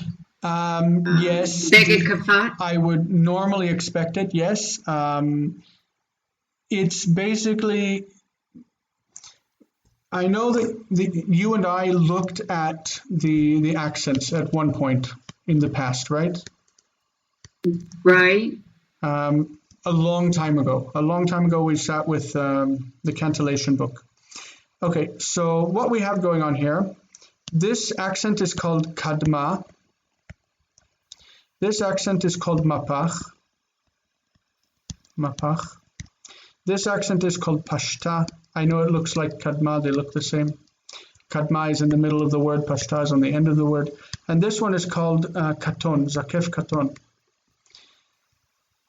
I know this is a terribly complicated explanation, but this is missing the dagesh because of what's going on with the vocal pattern, with the singing pattern. This is all of them. This is how the phrase goes. It goes together. This is telling us that this is joined to this connector, which is joined to this connector, which is serving this word. It's a phrase. And since they're connected together, and aleph is not a real consonant here, it's quiescent, the sound that precedes that pay is actually that vowel. And if beged kefet letter has a vowel before it, there's a vowel before it, the beged kefet is soft, and it doesn't take dagesh. I think you gave that explanation earlier, kind of, with the aleph not having vowel before it. Okay. Exactly, like barata. Right. Where this is a vowel here, and the aleph has no value, and so this doesn't take dagesh. There's no dagesh there. It's the same exact principle. Okay. It's just existing between words.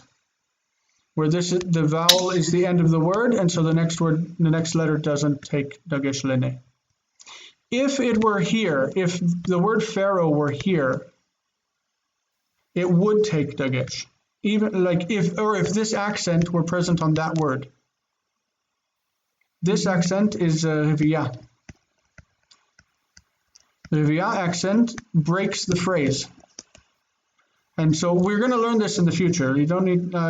I'll tell you what, I didn't learn the accent stuff for a very long time. I had studied Hebrew for 5 years before I even started looking at accents. So don't freak out that I'm covering this, but I'm just telling you, if this had instead that little diamond, if that were right there, then this would be a break and that would have dagesh.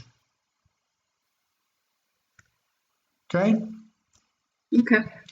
So that's why it is, because this is a phrase on its own. In the way that the Masoretes want us to understand phraseology within the text of the Torah. Okay, sorry. That's by the way, this is a really great accent phrase right there. It's a really great phrase. It's munach here, munach and riviyah, and the way that they line up, this munach has a really great tune. Like when there are two of them in like this, it sounds really nice. But it gets me excited. This kind of thing, it gets me excited. Anyway, go ahead. Okay. Let's see. Yisa faro et roshcha me'alecha vet tala otcha al etz va'ahal ha'of et basarcha me'alecha. Yes, brilliant, brilliant. Wow, how many things about this verse get me excited? Okay. I'm sorry. First off, I want to sing that phrase for you real quick because you've got to hear it. I'd love to hear this that. This is Munach, Munach, Revi'i is how I say this Revi'i. It's called Revi'ah normally. We call it Revi'i. This sounds like this. It says, Munach, Munach, Revi'i. Like that's the tone, that's the tune right there. Brilliant phrase. This Be'od shloshet yamim. Like that's the phrase right there. It's beautiful. I want to point out here, whenever you get to that in your translation, I want you to stop and we will compare it to right here where he says Veha'of achal. Okay, so we'll come back to compare. Okay. Go ahead with your translation. Okay, so in yet another 3 days, Pharaoh lifted Pharaoh will lift, it's future tense, imperfect. Yes. Pharaoh will lift your head from upon you. And you wanted me to stop right there, right? Or before. Go ahead and read it, translate it, and then we'll comment on those. All right, so there's above consecutive, and it's past tense, so it's going to be the imperfect. And he will hang, and that is a direct object, you, upon a tree, a tree. Beautiful. And that's another Vav consecutive, past tense, so it's going to be future tense. And the bird will eat, and the birds, and the birds will eat your flesh from upon you. Beautiful, beautiful, beautiful. So you mentioned Yisa is an imperfect. The past is Nasa. The future is like Yinsa, that nun gets sucked into the sin. So it's Yinsa becomes Yisa. He will lift up. You translated perfectly what we were talking about right here and right there. Ha'of achal, this is past. Ha'of achal, the bird ate, the birds ate. And this is future. The birds will eat. It takes the past tense that we just learned, achal, we learned that he ate, and when you add vav directly onto it, that switches it to the future and it says he will eat. He will eat. Perfect. That's called vav conjunctive vav, vav consecutive. Vetala, from tala, he hung, or he hanged. We use this even today to say I hung my towel in the bathroom. Taliti et magevet sheli b'shirutim. Taliti, tala. Hu tala et magevet shelo. He hanged his towel hung his towel on the hook. Tala, hang. He will hang you. He's predicting the future with this. In 3 days, be'od shloshet yamim, in 3 days, Pharaoh will lift up your head from upon you, and he will hang you on a tree, and the birds will eat your flesh. He used the imperfect, and he used 2 vav consecutives whose time is dependent on the imperfect. He will lift up your head means that he's going to call you out of prison. Whenever he lifts up your head, it means he calls you to come to the throne room to see you. This is not the hanging part. This is the calling you to go see him. And then he will hang you on a tree and the birds will eat your flesh. What a terrible, terrible thing to say to somebody, but a beautiful verse. The verse itself, I'm sure you can hear my excitement. The verse itself is beautiful in Hebrew. But okay. I just wanted to comment on something. I did not know that. Let's see, on the one before that, the part where ye saw Pharaoh at Rosh Ha. That is not, I thought that was about hanging him, but that means summoning him to come before him. Exactly. I didn't know that. He Like, saw. He at Rosh Ha. lift. Well, maybe the Me'alecha would signal that it's going to be a bad thing, but Laset Lemishu Tarosh would be like, even this could be a good thing. Like if you're in prison and Pharaoh decides he wants to forgive you, he would lift up your head. He would bring you to him, right? Right. But this is obviously a bad thing. He's going to hang you. Right. So Gio, I'm sorry about my excitement, guys. These verses, sometimes I just, they hit me in a certain way and I have to preach. Okay, so I think that's verse 20. Vayhi bayom hashleshi vayas paro mishite. Yeah, this is the word that Dana mentioned earlier at the beginning of the encounter. Mishte means feast. Mishte, feast, yeah. Mishte, vayas mishte lechol avadav.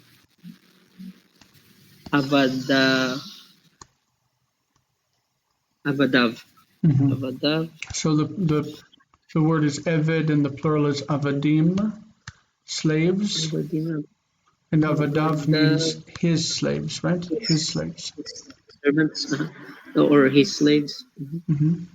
Avadav. Vayisa. Vayisa et rosh. Vayisa et rosh. Sar Hamashkim. Yep. Hamashkim et rosh sar haofim. Betoch avadav. Okay, great. I want to point out that the musical phrase that got me so excited in the last verse is also right here. Vayhi bayom hashlishi. And it's again here. Right there. Et rosh sar hamashkim. It's the same vocal structure in the singing. You will notice vayisa is the verb in the imperfect with vowel consecutive, and he lifted up the head of this one and the head of that one. So obviously it can't be a bad thing, because one of them he was going to bless him and the other one he's going to kill him. So laset et arosh, in one case it's good for the cupbearer, it's good, but for the baker it's bad. You see what I mean? Yeah. Yeah. Okay, so go ahead and give us a translation of it. So by Yom Hashlish, and on the third day. And the Vayehi is that and it came to pass particle. Remember from the Mormons, the Book of Mormon. And it came to pass on the third day that. That the root is Ayin Sin Hey. Vayas, he did. This is from Asa. Vayas, he did or he made. He made. He made Mishte, a feast.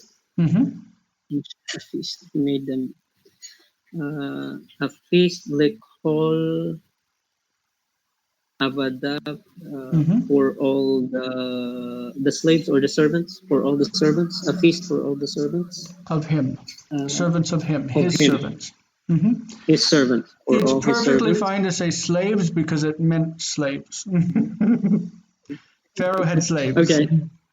Yeah, I was kind of okay. So he made Vayas Mishte Likhol Avadav. And he made a feast for all his slaves. Vaisa, and he lifted Vaisa. The root of this one. Notice what happens here. We talked a little bit about weak roots, like we mentioned it. Asa ends in hey, because hey disappears with such a frequency. This is called a weak root. Weak. Notice it's ya'as. It's not ya'ase, it's ya'as. This one has a noon right there. If there's a noon in the beginning of a root, it many times, in many instances, it disappears. So this is also considered a weak root, where nasa becomes yisa with no noon. Vaisa. Vaisa, he lifted up.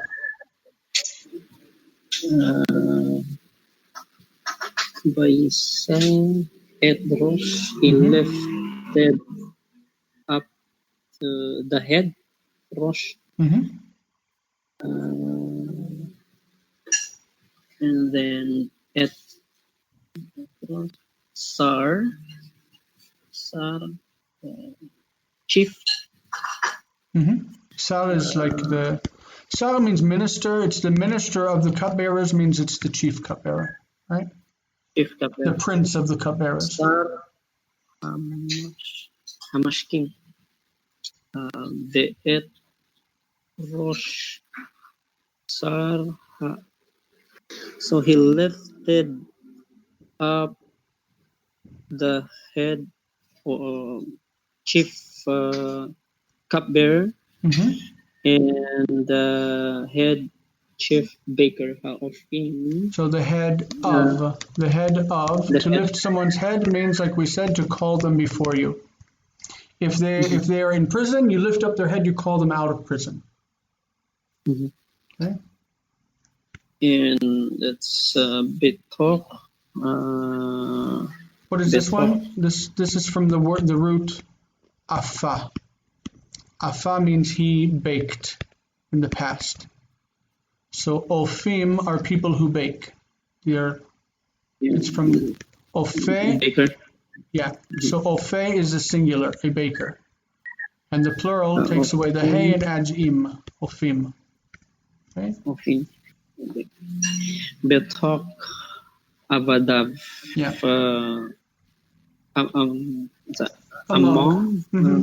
Among his servants, Avadav, his servants. So he lifted up the head of the chief cupbearer and the chief baker in the midst of his servants. Like all of his servants was there, he called them to come to him.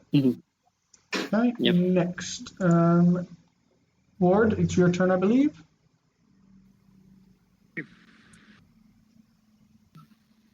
This word, just so you know, this word is from sim.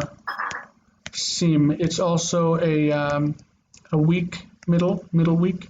So sim, the e becomes e. Vayasem. So Vayasem Sar Mishkehu. Mishkim. Mashkehu. Vayetin. Mishkehu. Vayetin.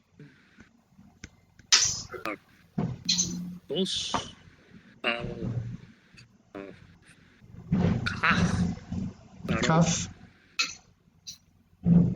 Kaf. Yeah. Kaf here. Yeah. So So that's any place the chief of the cupbearer Mhm. to say above וישכחהו, Mishkehu, Mashkeo. Mhm. Mashkeo. ולא זכר שר המשקים את יוסף. Gio, we hear you reading. Sorry. So he took the chief cupbearer above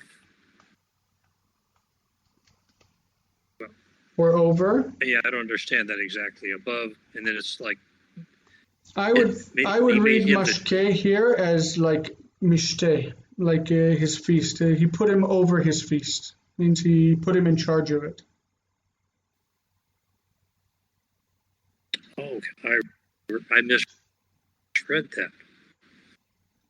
Well, no, what they presented Mashke is the cupbearer, right? Yeah, mashke is supposed to be a cupbearer, but I think here it doesn't mean cupbearer unless it's meaning the cupbearing position. But I would read it as I would understand it as saying that he put the chief cupbearer over his feast, over his celebration, like he put him in charge of it. Over his feast, and Is as if mashke and mishte were interchangeable in this. Mishte is the feast, and I would read mashke in this instance as mishte, that it means the same thing. and then Vayatain, it's he placed him. Yep. Well, the subject of this one is here, and he put or he gave. That's the chief cupbearer gave or put the cup into Pharaoh's hand. But it's on Pharaoh's hand. So On Pharaoh's hand. yeah, so he put him in charge of the celebration, and then he would give Pharaoh his cup. Like he was the one who would go to give Pharaoh the cup. So that's why it would seem that a cupbearer would be in charge of a mishte. He would be in charge of a feast that's focused on drinking. So Could we call that, they put the cupbearer in charge of cupbearing? maybe. The ehu ending is his, and it's with mashke. Mashke means whatever it means, a cupbearer or maybe the feast, and mashkehu means his, whatever mashke is. Let me check chalot, the concise lexicon, and see what they say regarding that word, if it can mean a feast. I'll be right back.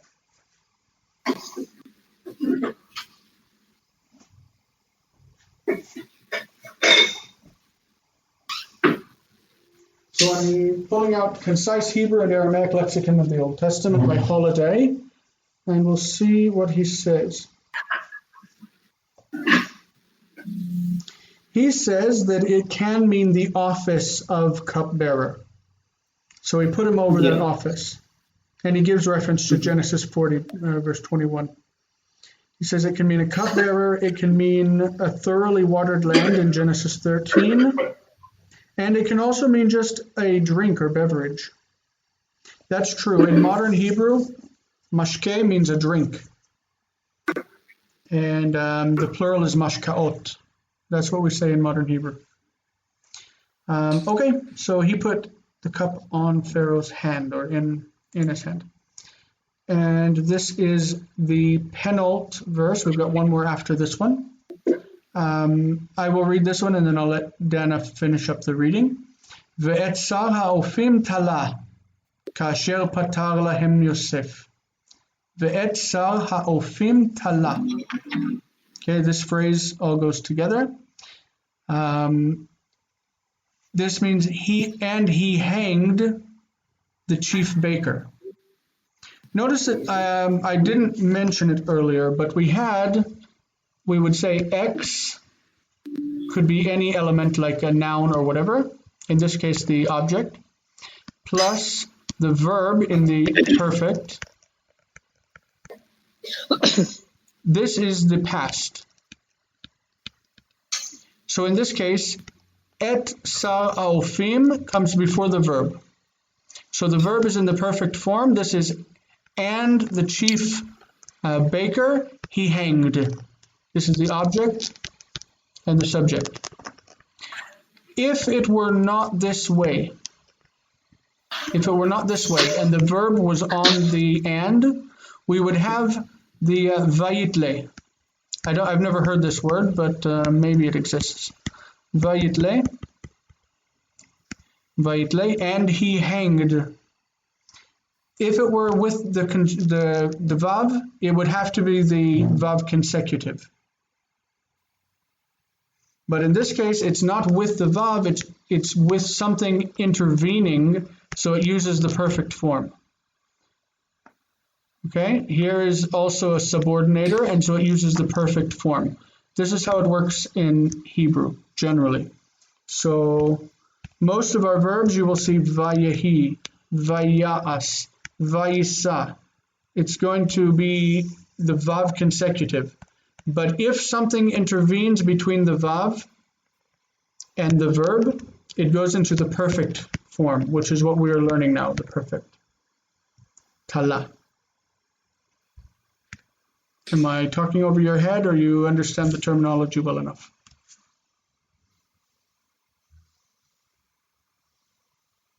I'm following along, or trying to. Anyways, it starts to make sense after a while. All right. So tala is perfect and patal is perfect. In this case, we're gonna translate this as the past perfect, because it's not part of the narrative. It's telling us what happened before. This is part of the narrative. The chief baker, he hanged, even as Joseph interpreted to them. Kasher, or Joseph had interpreted. It's before. Had interpreted. The perfect in Hebrew is often going to be rendered with the pluperfect, the past perfect in English. So even as Joseph had interpreted for them. Okay? Next. And this is the last verse to be read.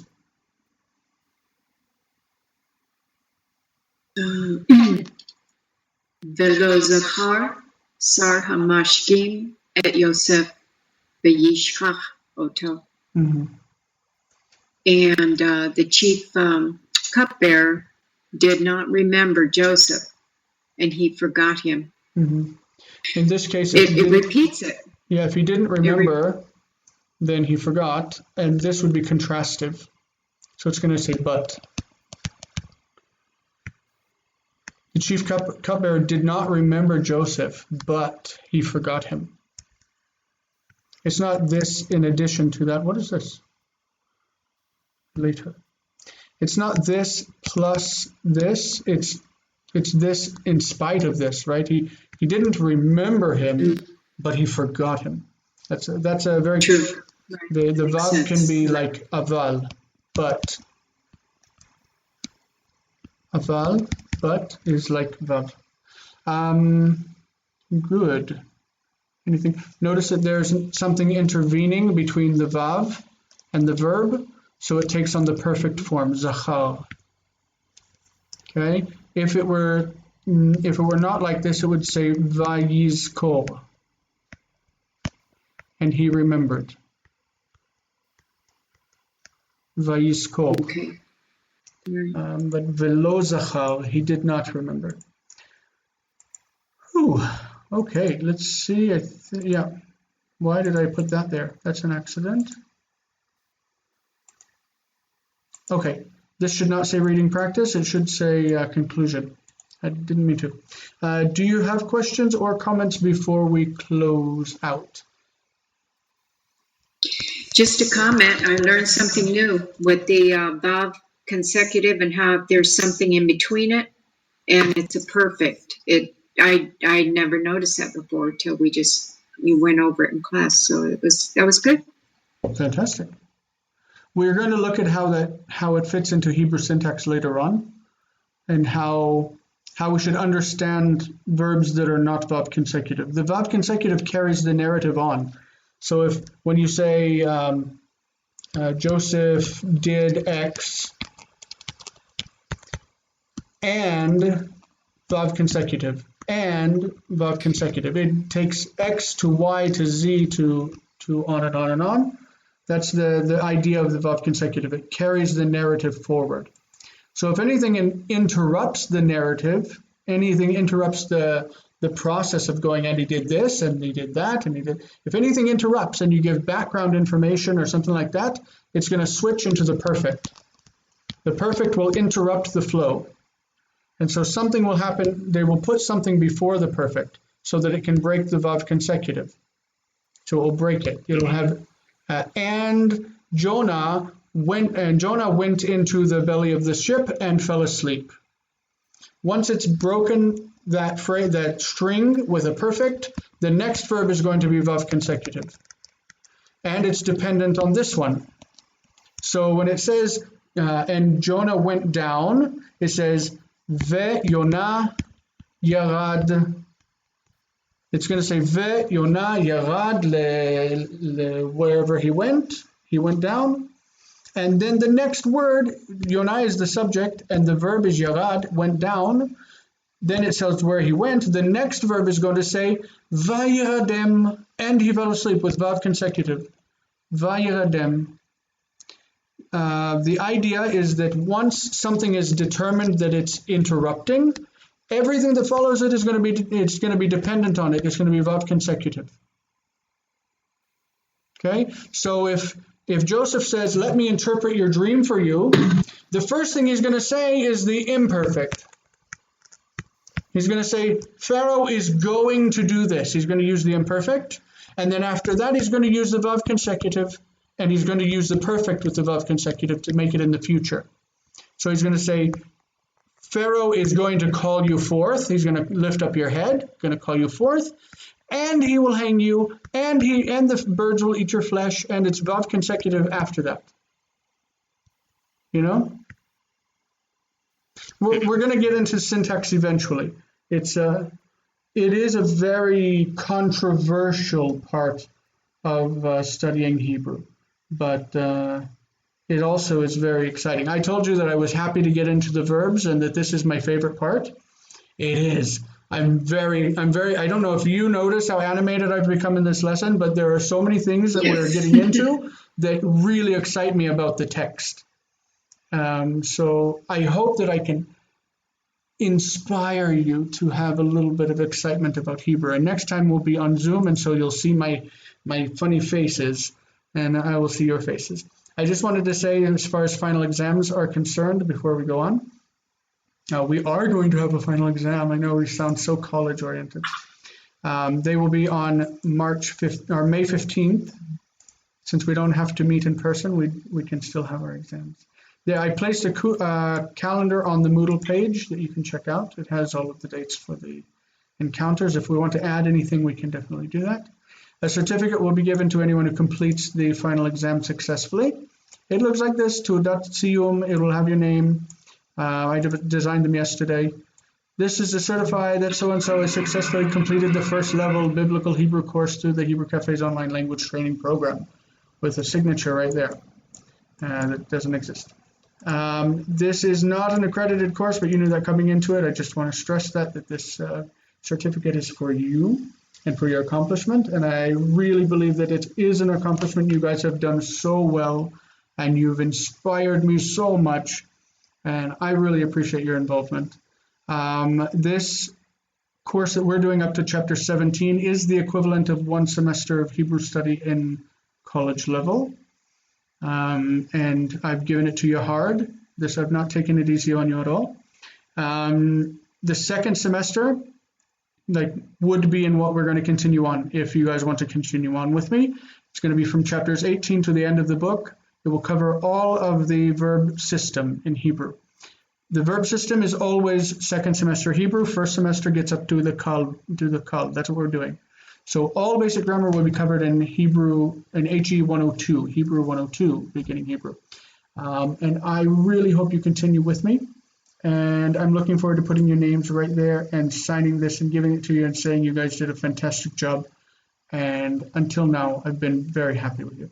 I know that that I was kind of picking on John's cuff earlier, but that's something that Americans always have trouble with. It's not something to feel bad about. So you guys have done amazingly well. Careful. What's that? What's that? Be careful with John. He's Canadian. Canadians are also Canadian. Americans, you know. Mexicans are Americans too. Some think they aren't. It's there's North America, South America. They're just not they're not United Statesans. That's how there's a word in Spanish, there's a word. You've got Americano, which would include all of the Americans, and you've got estadounidense, which is somebody from the United States. We need a word like that in English. Yes. We do. All right. If there is not any question or objection, we will end. Do you have anything we need to address before we go? Nope. No. Great session. Thank you. I really enjoyed it. Indeed. I don't know if you guys knew, but I enjoyed it. I'll send a link for Zoom, and we'll initiate Zoom next week.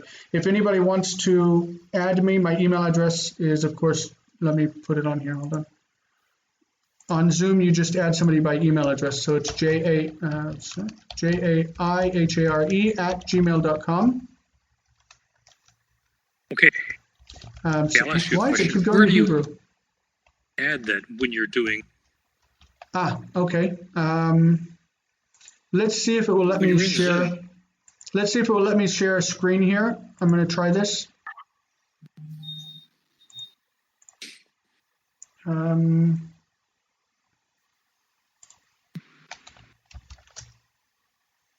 Okay, should be opening. This is my Zoom. You go here on, let's see, you've got recents, add. No, not there. It's a good question. I'm also new to it. Maybe on new chats. No, not there. Contacts. That's where it is. At the top, you've got home, chat, meetings, and contacts. Can you see my screen? Mm-hmm. At the top, Look for it's contacts. I can do got that. directory and channels. At the top, it's got this little thing there. You say add a contact, and you type your email in there, and then hit add contact, and it will go into a little place on here called contact requests. Whenever you get one, you just say accept, and then you can start talking with that person. Okay. Good enough. Yeah, let's stop sharing. I think we're all done, and we will meet next week on Zoom. It's been a pleasure. Okay. Thank you, Jason. Thank you. Bye. We'll see you later. Bye-bye.